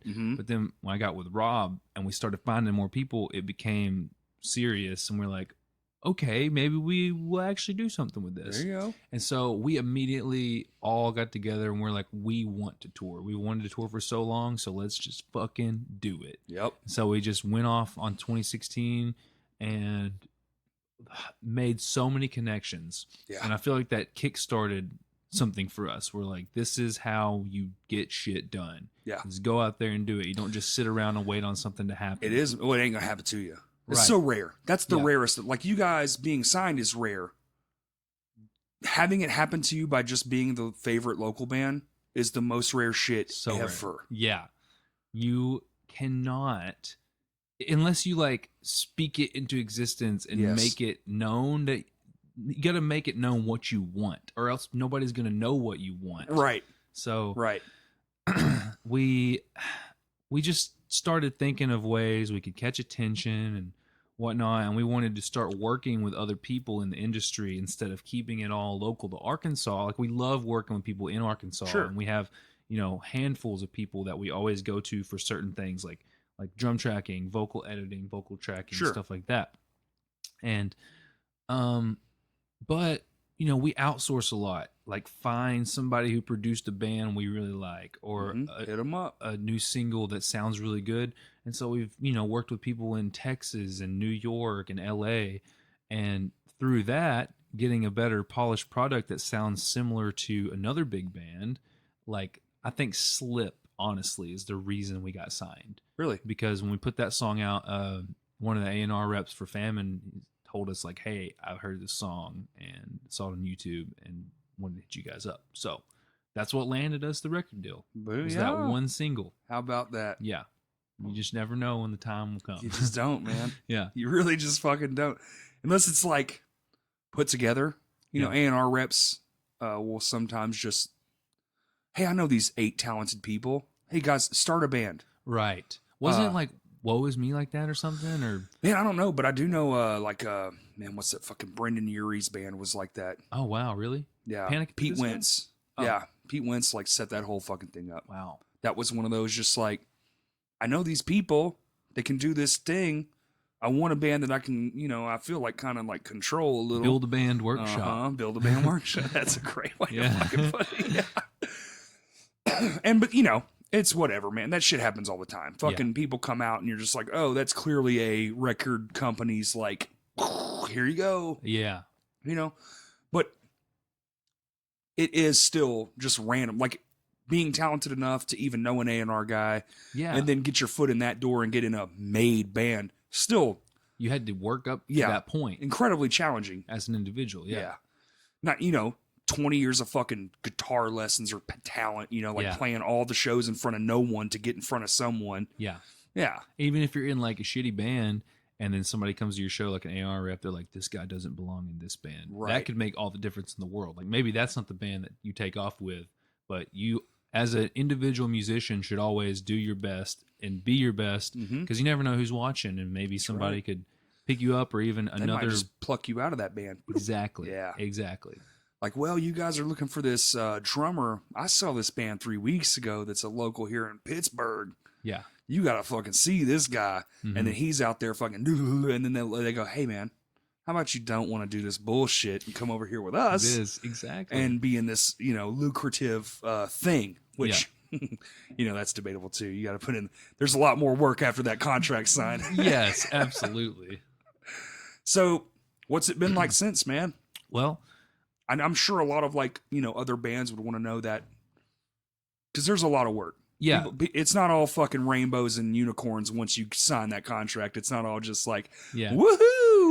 Yeah, absolutely. Yeah. So when we first signed, you know, we had the music pretty much ready to go. We were going to drop our album in January of that year. And then they told you to hold off. Probably. Oh yeah, they said, okay, here's the game plan. We work in quarters, so we're gonna have to push it to June. So we're talking months down the line. And so since we already had the songs recorded, we were talking to them about budgeting for maybe some like higher quality production or whatever. But they really wanted to focus the budget on press and media and outlets and such. And so PR. Yeah, PR stuff. Yeah.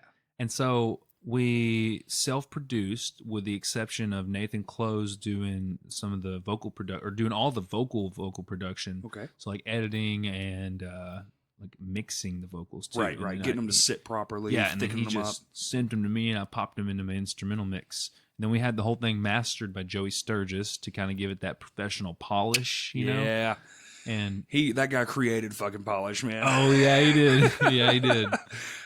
I was just talking about this the other day to those people who are listening. Joey Sturgis got famous because of Attack. Like, he made that first record, and I don't know if I know people like whatever feel one way or the other. I feel like Attack's either love them or hate them. Yeah, I actually like the first two records. I think I love them. Fantastic. I love them all the way up into the point where they released that one song without Caleb Shomo. Yeah. Yeah. That all singing song, that did it for me. It kind of left a bitter taste in my mouth. Yeah. But so what Joey did was he changed production. He's the guy. He is the fucking guy that said, we can do this differently. You go listen to the first Attack album, like, what is it? Sexual Man Chocolate, all that stuff. Yeah. Well, there's the Someday Came Suddenly. Someday Came Suddenly. Yeah. All those guitars sound insane. The drums sound insane. It's all 100% fake. Yeah. Well, dude, they recorded those guitars on 6-string Ibanez GIOs. Oh yeah. That tone is not a Ibanez 6-string GIO. Everyone knows what an Ibanez 6-string GIO is. That's the entry Christmas level guitar. Yeah. You find that in your fucking stocking, man. But he created like that whole style. Yeah. That man, I listen to his podcast. I follow him on Twitter and shit. Yeah. Have you ever listened to Unstoppable Badass? Recording Machine Badass? Yeah. Dude, that's ridiculous. It is. That guy has all the knowledge. He knows too much. It's man. The best. Yeah. But, so that's fucking awesome. I didn't know that. I wanted the people to know who Joey Sturgis is because I have a lot of respect for that guy. Same. I'm not a huge fan of like digital replacement of things. I'm kind of a purist when it comes to my own recordings. Yeah. But I 100% get it because I fucking love those Attack records. They sound ridiculous. Yeah. And when you know how it was done, it's even more fucking ridiculous. Yes, so you're like, dude, he made that album in his friend's mom's garage. Yeah. In a shit, no air conditioning, no nothing. Shirts off. Yes. And it sounds beautiful. He did like Prada, Of Mice and Men, dude, Attila, We Came as Romans. The guy, and now he lives like in fucking Michigan in the woods. Yeah, in a log cabin. Just doing podcasts. Like, I love it. I fucking love his story. I just enthralled with. I just wanted the people to know who Joey Sturgis was. If you're not familiar and you're interested in like production stuff and all that kind of things, he's the guy. He's one of the dudes right now. Yeah. He's definitely up there as far as him. Well, me personally, I give him all the credit for the new way of doing things. Yeah. He's the first kid that came along and went, I'm going to try something different. Yeah. For metal, from the whole metalcore. Dude, he's the guy that made making a record on your laptop doable. Yeah. I mean, he's the fucking guy. Yeah. There's not like, oh, it was coming. No. He started it, man. Yeah. It's like Korn and nu metal. Yeah. Which used to be called aggro metal. I hate that they call it nu metal now. Wow. They're the fucking reason it exists. Yeah. Like, there was nothing else before them, and then they existed, and now every band on the edge sounds like them. And that doesn't happen. It's like a fucking comet coming around every once in a while. Yes. You know? That's a giant pendulum between all these fucking haves and have-nots, and then the guy. Yeah. The guy. Joey Sturgis is the guy. I actually didn't know that, man. That's fucking awesome. Really? Yeah. That was like big goal of all of ours. Cause of course. Us being in the bands we used to be in, we knew he was the guy. Of course. So we're like, big band goals. Got to work with him on some form or another. So any level, producer, whatever it is. Like, let's get him in here. I mean, ideally, you want to go to his studio, mixing and mastering and all that. But we're like, is it Minnesota or some shit? I think it's it's Michigan. It is Michigan. Yeah. Okay. Yeah, crazy story actually. Since we're on Joey Sturgis, I won this contest once, and I got to have a phone call with him. For real? I swear. Was it from the podcast? No, it was just from like a random Instagram something. And so I just called him. We just like talked for 40 minutes, man. I was fangirling a little bit on the inside. Of course. But I wasn't showing it, you know? Yeah.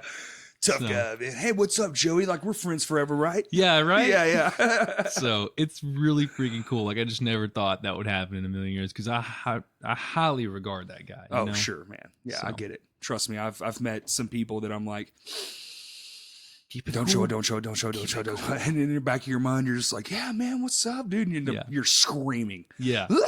Yes. I just fangirling the fuck out, just trying to be cool. I get it. Yep. Yeah. That's how it feels. That was me only a few times, but Ryan Dunn. Oh man. Just like, don't be an idiot. Don't say anything fucking stupid.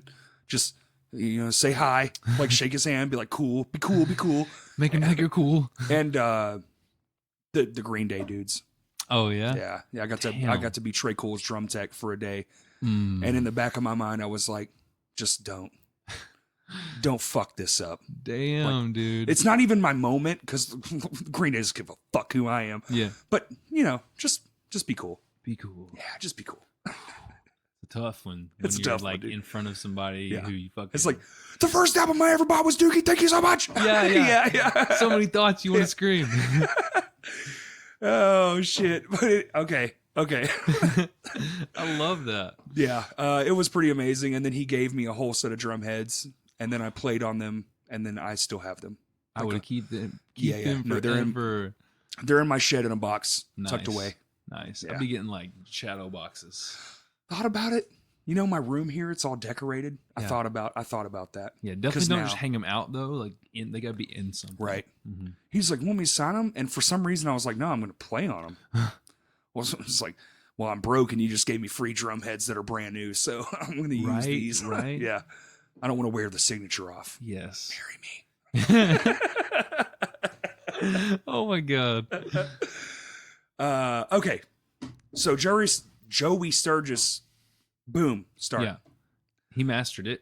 So that was some good, like something we could say and have people be like, okay, that's cool and whatnot. So we kind of took care of all the production and all that shit ourselves. And then Famine doesn't handle anything but PR stuff. So like they weren't handling booking or anything like that. The sole focus is on the album. Okay. And so really with our contract, it revolves not around levels being on the label necessarily. Like their focus is that one album in particular. That goes for like lots of bands, I'm sure. So like even after, say, A Day to Remember, they're not with Fearless anymore. Okay. But they still own that album that they released forever. So it's like buying a vintage car. It's more for the next value.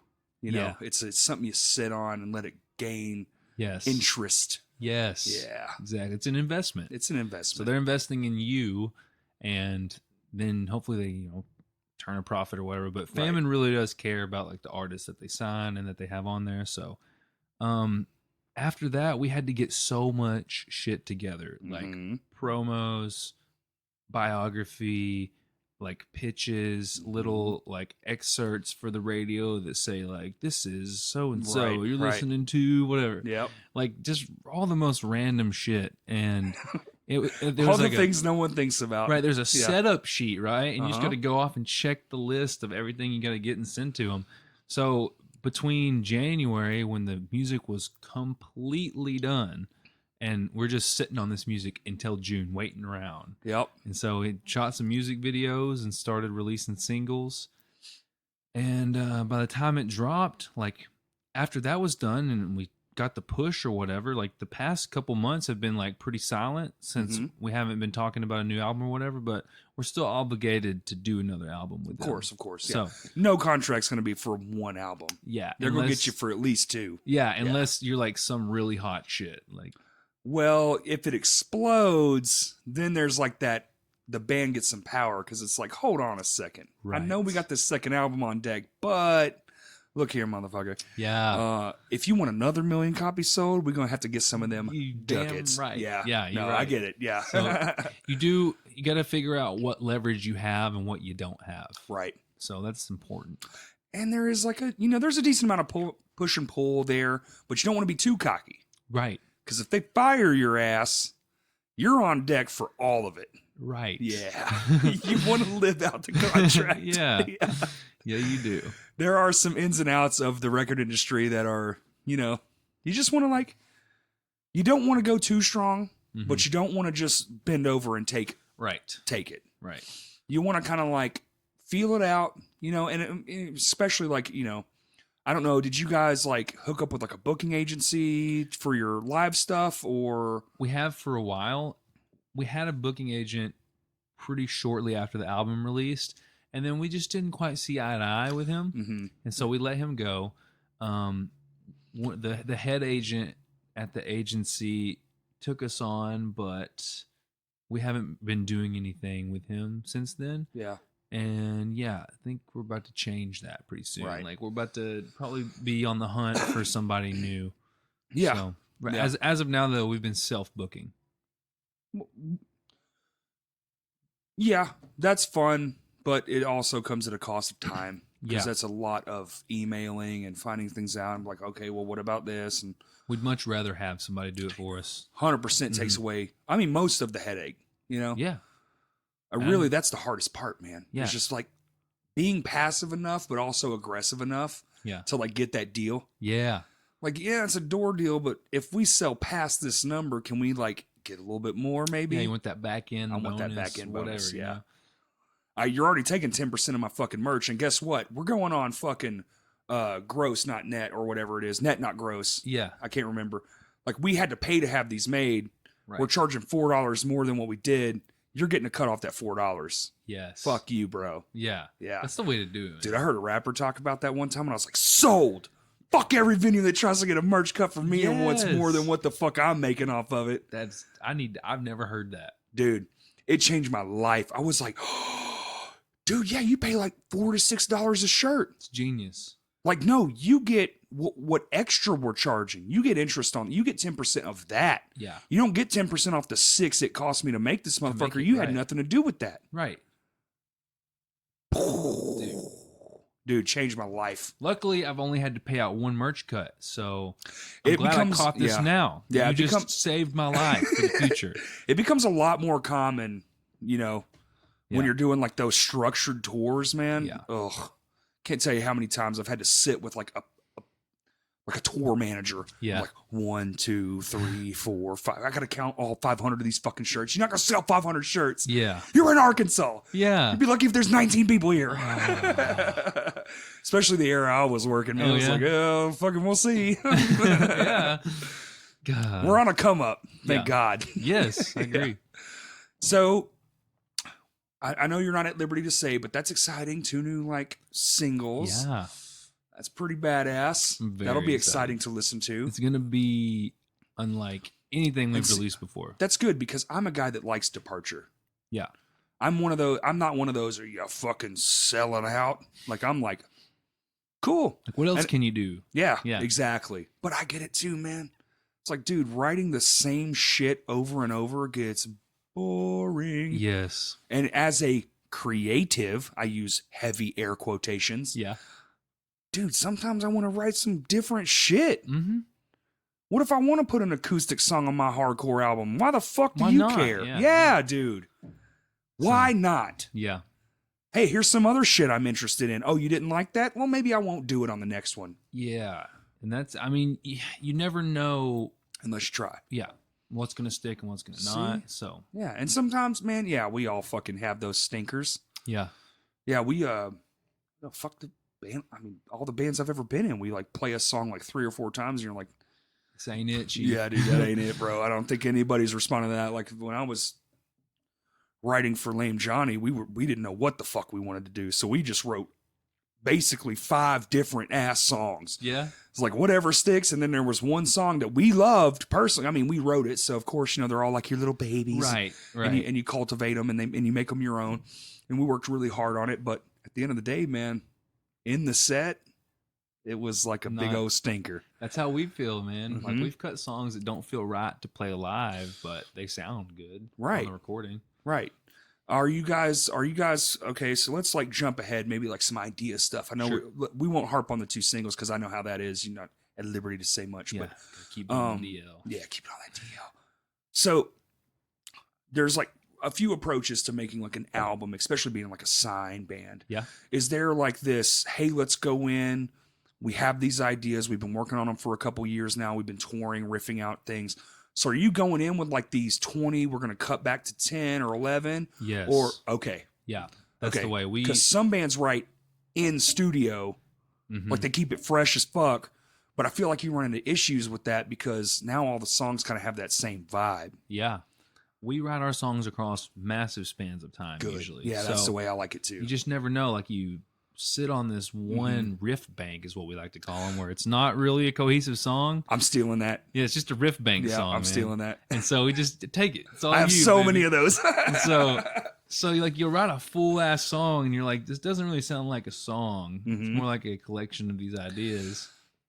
Maybe all these are songs. Yes. Each, like this verse, that's a song. Is a song. That chorus, that belongs in another song. But you've just compiled them into this one song. Yeah, it's not a song. Franken song is really what it is. It's like, why is there 16 tempo changes in this one song? Yeah. So we do that. We'll have like bits and pieces that are maybe a minute, and then we'll have other ideas that are we'll have bits and pieces that are like a minute, and then we'll have other ideas that are like 3 minutes long and whatnot. And so we could have, like, for the album, I want to say we probably had 15 different things, or maybe even up to 20, and then like the 10, and then cut back. Cut back. So are y'all going in, you're fleshing out these solid 20 ideas, and then hearing the demos back and being like, yeah, maybe this song isn't fit for this record. These 10 are solid, and these other like 6 or so are just kind of like, like, meh. We've never really we've never made it so far as to flesh out the unusable stuff that we see. So like we won't take it as far as demoing out all 20 songs. For example. We'll demo out the good ones that we really like. You know what I'm saying? The ones that feel the most levelly, or whatever we'll call it. Yeah. Like your stuff. Yeah. And so I mean, might be beneficial to try to flesh out the other ones because you never know what happened. But then again, they're also sitting there right now, and we could go to them like even in this next month if we wanted to, a song from 2017, right? See what it turns into. Right. I sometimes we actually had this idea for not the album we're working on, but the next one. We're always like, we're too far ahead of ourselves. We're like, man, what if we revisited some shit from 10 years ago? Yeah. But we're on this new kick in my other band that I drum in. And what if we kind of brought that into our new focus? Like this one riff, just pluck that riff right out of that song that no one's heard in a decade. Yeah. So don't worry. It's going to be new to everyone. It'll be all right. Yeah. And then we just wrote a song around that whole body of like that one riff. That's so cool. I love shit like that. Yeah, me too. So much. We actually, me and Justin were out there, and I was like, hey, I got this idea for this song. Midway through, I'm going to do a rap. Yeah, and My Hands to War song. Dude, okay. But it's still insane. Yeah. Like I figured it out. And I was like, okay, Justin, get on the drums. Like, I want it to sound like this, and here's the guitar parts. And he was like, okay, well, what about like this too? Me and him do a lot of like, okay, that's cool, but what about this way? Yeah. Yeah. And it just kind of came up, and I was like, but what if at the end we took this from this song, poop, and just stuck it right at the end? Oh, man. Because it's perfect. It fits. Like the Justin is a music guy, whatever, I can be like, Justin, does this note fit this note? And he'll be like, no, it's that note. And I'm like, oh, okay, cool. He knows the theory. That's it. Theory, yeah. Yeah. So he was like, oh, dude, that would work. And I'm like, sweet. Give you a thumbs up there. So in 5 years, you'll hear a cool song. Yeah. It's just, we're so far ahead. You got to build it, man. It's like Legos on songs. Yeah. I love that. Do you guys do that too? Does anybody tab it out, or you guys all? We tab it out. You do? I do all MIDI bass for our songs. What are you using? Fruity Loops or? I use Cubase. Cubase. Yeah, Cubase. And so we'll write the guitar parts, and then I'll go in and I'll MIDI out the bass lines for like the whole song. Mm-hmm. Send Jagger and Jacob the MIDI bass, and they'll translate it over to tabs. Right. And then we come in after they learn it and track it all. Isn't that great? Yes. That's kind of how we do it too. We do it all through Tux. Okay. Again, Justin's a whiz kid, and he'll just sit there and be like, beep, boop, beep. Here's a whole song.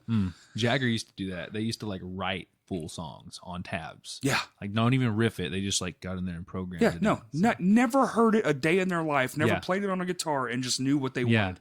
That's him. He does that too. I can see that. Yeah, it makes me angry. But then the only thing we do is when we come to practice, we'll be like, okay, let's play it. And then I'll be like, I have a thought.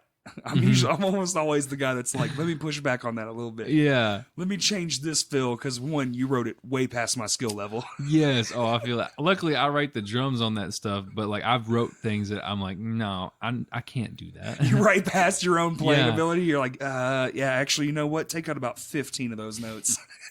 It can be beneficial, like to push yourself, but sometimes you just really went way too far ahead. Yeah, it's too much. Yeah. It's like, I don't really know what it would be. Probably like 30 seconds. Yeah. It's like, I can't do that. A 5-tuplet quad kick. Some craziness like that. You got to hit it with your feet and the drumsticks. That's the trick. Oh my God. Why have we not thought of that before? I don't know, man. I actually used to fool around with like, when we thought we were the Chariot, before we grew out of that phase, I used to fool around with like hitting all the parts of the drum kit. It's like cymbal stand. That's a piece. Oh hit my it. God. Yeah. Like kick drum. Hit the kick drum with a stick. Hit the like, wood. Yeah, hit the wood. Love it. Yeah.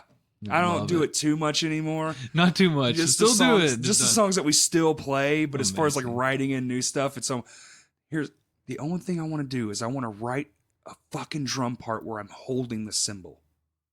Like and hitting it. Oh, the stand? No. Just the cymbal itself. Yeah. Just muted as fuck, trashy. Okay. Just king. Yeah, I want a drum part where I'm playing one-handed and I'm hitting the stand as I'm holding it. It would work very well. Dude, I think it will for that band for sure. Yeah. Like, here's some crazy shit you never seen before. Yes. This guy hates cymbals. Yes. Yeah. Or anyone. The singer can hold it. Yeah. You know? Do you ever get in those modes too where you're like, dude, I just want to do something different. Like, just hear me out. Oh, yeah. Like, loop that fucking part over and over and let me just feel the part out. We definitely do that. Unless we all decide on, if one person, if all four of us approve and then the last person just like, I don't like it.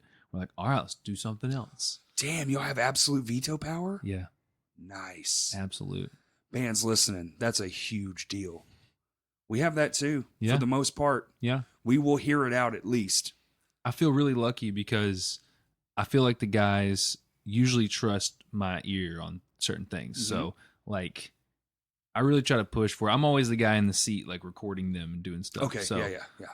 Engineering. Yeah, I engineer it. So, like, I'm lucky that they trust me on some things. So, like, I'll push for like this certain thing. I'm like, just trust me. It's gonna be good on this part. And so usually we'll go with it. But sometimes they'll just be like, no, don't like it. I'm like, okay, let's toss it. Right. Or let's try your thing. Have you ever done that? We'll A-B the two. Yeah, A-B it. Yep. That's a good move. Which means basically stack the parts, mute one. Let's see how it sounds with this. Let's see how it sounds with that. Okay, you were right. Fuck, I'm going to swallow my pride here. Delete. Yeah. I do that so much where I have an idea in my head and I'll sit there and I'll be telling them how to play the guitar. I'm like, it goes like, or whatever. And then they'll play it exactly what I heard in my head. And I'm like, that does not sound good on the guitar as it did in my head. You know, now that I'm thinking of it, maybe I need a snack. Yeah. Let's just stop for a second. Yeah. Oh, I do that. Take a 5. I know. poor Justin. I keep coming back to that bastard, but I'll be like, yo, I'm on this, man. Like, I'll make a chord. Yeah. And I'm like, I love this chord. what's the backwards of that? And he goes, and he knows exactly what the fuck I'm talking about, man. And he's like, it'd be this, this, this, and this. And I'll be like, okay. And I have to like take your other hand and move your fingers. Yeah. I'm like, okay, that one. And I'm like, Clint. I'm like, dude, that's it. That's it. And then I have to train myself that chord progression. You're lucky you have him because none of us know music theory, man. Dude, trust me. That I've been playing music with him for, I think, going on 11 years now. Wow. Y'all just understand each other. Yeah. No, we're linked now. Yes, man. It's internal at this I can point. say what's the backwards of this, and he fucking knows what that means. He knows. That is awesome. Because that is not normal. No. I'm like, Justin, I'm so fucking stupid. I can't even describe what I'm trying to say properly. But he already read your mind ahead of time, man. Dude, and even... well, in Lame Johnny, I do most of the. We all kind of have our own lane. Like we all get to write our part. Yeah. We always each have a third, and we all get to do our own thing. And we'll do what you guys do. We'll throw advice in. Yeah. And he's written like 3 of the guitar parts, and we did a show, like a showcase show, before we were like, I don't know, it's just something to do. Yeah. We had a show out here, and I was telling my friends of mine, I was like, hey man, tell me what 3 parts Justin wrote. We play the whole set, and I got done, and they went, this one, this one, this one. I was like, yeah, you're exactly right. It was pretty obvious. Awesome. Love it. Lately, for these singles, we've decided, since we can't go to a studio and like have a producer that we don't know, like listen in on the songs and like tell us that sucks or that's good, change this. We wanted to get as close to that as we could to get outside of the band. So like we brought in Nathan to listen to the songs, and we're going to be working with him. Nathan Close. We've been working with him on the vocal tracking on Tuesday, actually. Oh, really? And so, like, he's listened to the songs and gave feedback. And then other people, like our friend Nick Sellers, he plays in a band called Reflect Refine. And we toured with them once, and he actually filled in on one of our last tours for us on guitar. And so, like, we sent it to him, got feedback. So we've just kind of been sending it out to some key people. Smart. And my friend, they all have their own niche. So, like, Nathan looks at it at the production side of things. And then Nick looks at the guitars because he's a guitar player. And my buddy Quinn McGraw up in British Columbia has been analyzing, like, the vocals very heavily. And so it's really been nice to, like, get a take outside of levels on what we could possibly change. You're purposefully doing that. Yeah. Young. I feel like, especially when you're in a young band, you don't take those criticisms too hot, right? And you tend to push back. Yeah, but you're really, like, man, fuck you. I want to do what my band wants. You know? Yeah, my band. Well, there's the problem. Your band sounds like something only you would listen to. Yeah. Those guys' job is to make sure it's as palatable as possible. Yeah. We want lots of ears on it, you know. Smart, man. I think that's a lesson a lot of bands could learn. Is like, that producer role is a big role. Yeah, it's not just sitting there and clicking the record button and saying, "Yeah, that was a good take." Well, there's a reason, people pay Ross Robinson $1 million to come and sit and listen. Yeah, because he's gonna tell you exactly. That guy's ear's so fucking in tune. He's just gonna be like, yo, this song is dog shit. Yeah. And you're going to be like, excuse me, what? Yeah. And he's going to challenge everything you know about that song until you make it the best song you can. Yep. You got to be very open-minded. You really do, man. And maybe those days of telling someone their song is that bad is probably over, Maybe. Depends, I guess. Sometimes you need it. Yeah, you do. Like I've been trying to do that more to even myself. Like go back and listen to parts and be like, maybe this song isn't worth, putting out even, period. Yeah. Or maybe like this one bridge is just so off-putting. Let's just change that one part. Yeah. There's a lot of that. It even comes down to, like a single note in a riff, literally one note. It can come down to the way that you transitioned from one note to the next note or the next riff. Like it can come down to those very tedious things. Sometimes when we're tracking, I will take like we'll track the bass. I'll let Jacob run the whole thing, and then I'm like, okay, I'm gonna 4 count you in, and you play this one note, and I'll patch it in there. Like it just needs to be that clean and that clear and the right one. Especially for like that type of music. Yeah, like where everything's just precise and you have like this precision element to like your style. Well, I like that about my other bands because they're sloppy, so we get away with a lot. It's just noise. Yeah. I carried that into the other band too. It's just like half the song is me just hitting harmonics, strumming the guitar pick because I'm a terrible guitar player. I don't think so. But it adds to the uniqueness and also adds to the live show because I have this weird rule where if I can't sing and play it, I won't play it. Yeah. Yeah. So it gets me in a lot of trouble as far as like making a song that is like progressively different than the last song. Sometimes I get in like that mode where I'm like, well, I did the chuggy thing on this song. Let me do the chunky thing on this song too. And they like some of the songs I've noticed, dude, especially like having them recorded. I'm like, fuck, that's the same song. Yes. Yeah. I get into trouble with like, speaking of not being able to play and sing at the same time. Like I'll write something on drums, MIDI drums. I'm like, I can't play this and sing at the same time. Yeah. I have like this go-to bank of drum beats that I can play and also sing and to also at the same sing. time. That's right, dude. So the that's the best one, man. I was like, okay, in this chorus, man, I'm just gonna go big, crash, kick, snare, and then I can sing to that. Yeah, like don't put any hi-hat articulations in there. Please, God, don't. No. Too real. Yeah, too real. It's like, I even tried one time on a tom thing, and I was just like, nope, brain ain't having it, bro. You're gonna have to sing, or I'm gonna have to change the part. Yeah, I've written some things that really challenged me though, so I'm like, I'm working on that. I'm working to change all that where I can. We're in the same boat. Yes, I'm currently doing that right now, dude. It's great. It's a good feeling too once you finally get there. Like you think you can't, you're like, I'm never gonna be able to do that. I'm never gonna be able to do this. And then you like, I swear to God, like sometimes I will try and then I'll sleep on it, and the next day. Right? You dreamt and you changed your brain formula. Dude, I try to describe that shit to people all the time, man. I'm like, I woke up and just knew how. I knew how to do it. Yeah. Dude. I call them aha moments. Yes. Like, aha. Oh, that's how you fucking do it. Dude, I'm so glad you know about that. Dude, it's like, it's the only way I get better. Yeah. I have to go to sleep thinking about it, dream about it, and then wake up and be like, man, I can do that. I was an idiot, dude. I'm sorry. I go into it with the mentality like I'm gonna practice this today, and I'm not gonna be able to do it, but I'll know tomorrow I will. Yeah. Dude, I really started doing that. I was having a conversation. I was like, man, I need to get better, man. Like I feel like I'm stuck in like I've been doing the same shit for too long. You get in a rut. Yeah, I was like that for a long time on the drums. Yeah, man. And I was just kind of like, well, we wrote that first thing when we came back, and I just kind of like, I'm not going to focus too much on it. But then I started being like, dude, I'm writing like the same shit I wrote on the last album in just different patterns. I'm like, nah, I can't do that.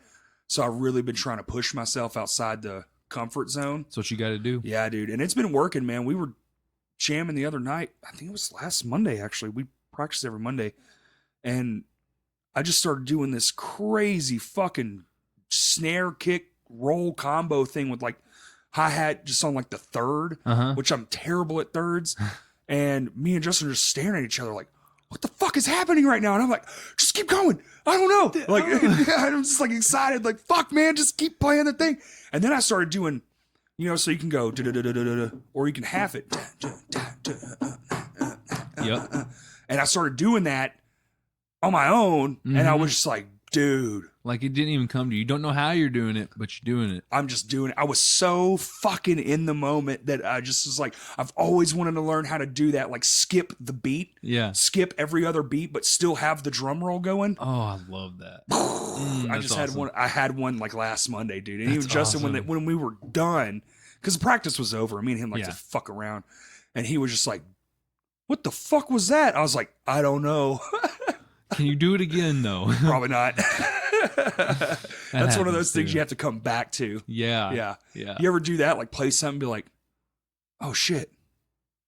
Oh, shit. Oh, no, what was I doing? Yes. And then you have to like try to figure it out. Many times. And if I'm ever like videoing something, then it's like I can't do the thing in front of the video camera, Right? It's like it only happened right then and there. Maybe it'll come back one day. I do that with guitar all the time, man. I'll be writing guitar riffs and be like, I'm going to film it now. I just played it 19 times perfect.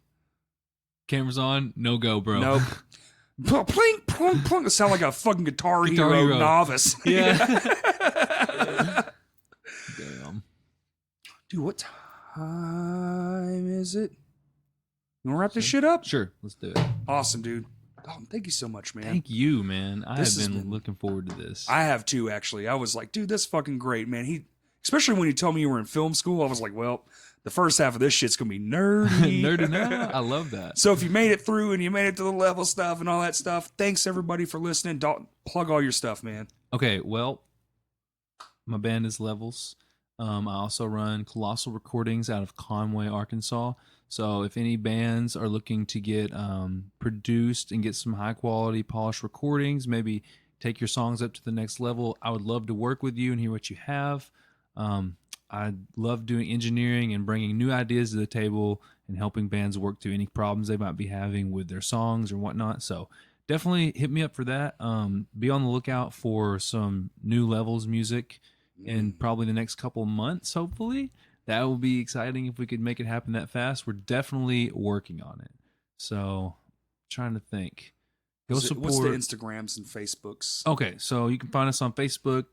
Type in, if you ever try to tag us in anything, by the way, you got to do @LevelsAR, or else it'll pop up all kinds of other weird shit. Like a level, like an actual level. Like a bubble leveler. A bubble level. Yeah. Or like Levels, we level your house for you. Oh, right, I don't know, right. something like yeah, that. something really stupid. Yeah. Yeah. Then Instagram is LevelsAR. You can find us all across the board on like Spotify, iTunes, YouTube, all that good stuff. The normal things. And then go support all these up and coming bands because they are gonna be the fucking what's making it happen, right? For the next generation of music. Yeah, I do too, man. Yeah. Something really special is going on with those bands. I agree. Yeah, it really is. Also, the 15th. This is Tuesday. This Saturday, Maxine's, Hot Springs, Arkansas. I think it's $5 $5 to get in. Go for Gold, Levels, and No Remorse. That's just the order I remembered them in. You guys are headlining. Yes. It's going to be fucking insane. For $5, you're an asshole for not coming. Just come. 21 and up, though. That's true. Bring your ID. Sorry if you're not 21. Well, I think they allow smoking or something. So, I think that you have to be 21 to even walk in the building. Yeah. But, it's still worth it, man. If you're 21 and you're looking for some shit to do, this is the spot. I'm going to be there. Come say hi. Dawn's going to be there. Hey. Come say hi. Yes, sir. But we are Crashcast and Pod on everything except Twitter, which I'm thinking about abandoning. Everybody keeps telling me, no, do Twitter. I'm like, oh, God. I don't have a Twitter. Dude, I hate it. It's just become so stale. But maybe, who knows? Yeah. Wherever it takes off is where I'm going to go the most. I feel like my Instagram does the best. So that's Crashcast Pod. And on Twitter, we're Crashcast Pod 1 for the whole post I make a month. Dude, thank you so much again. Thank you. Everyone go check out Levels. They're fucking awesome. They're an Arkansas local who fucking did the damn thing right. And that's it. Thanks for listening.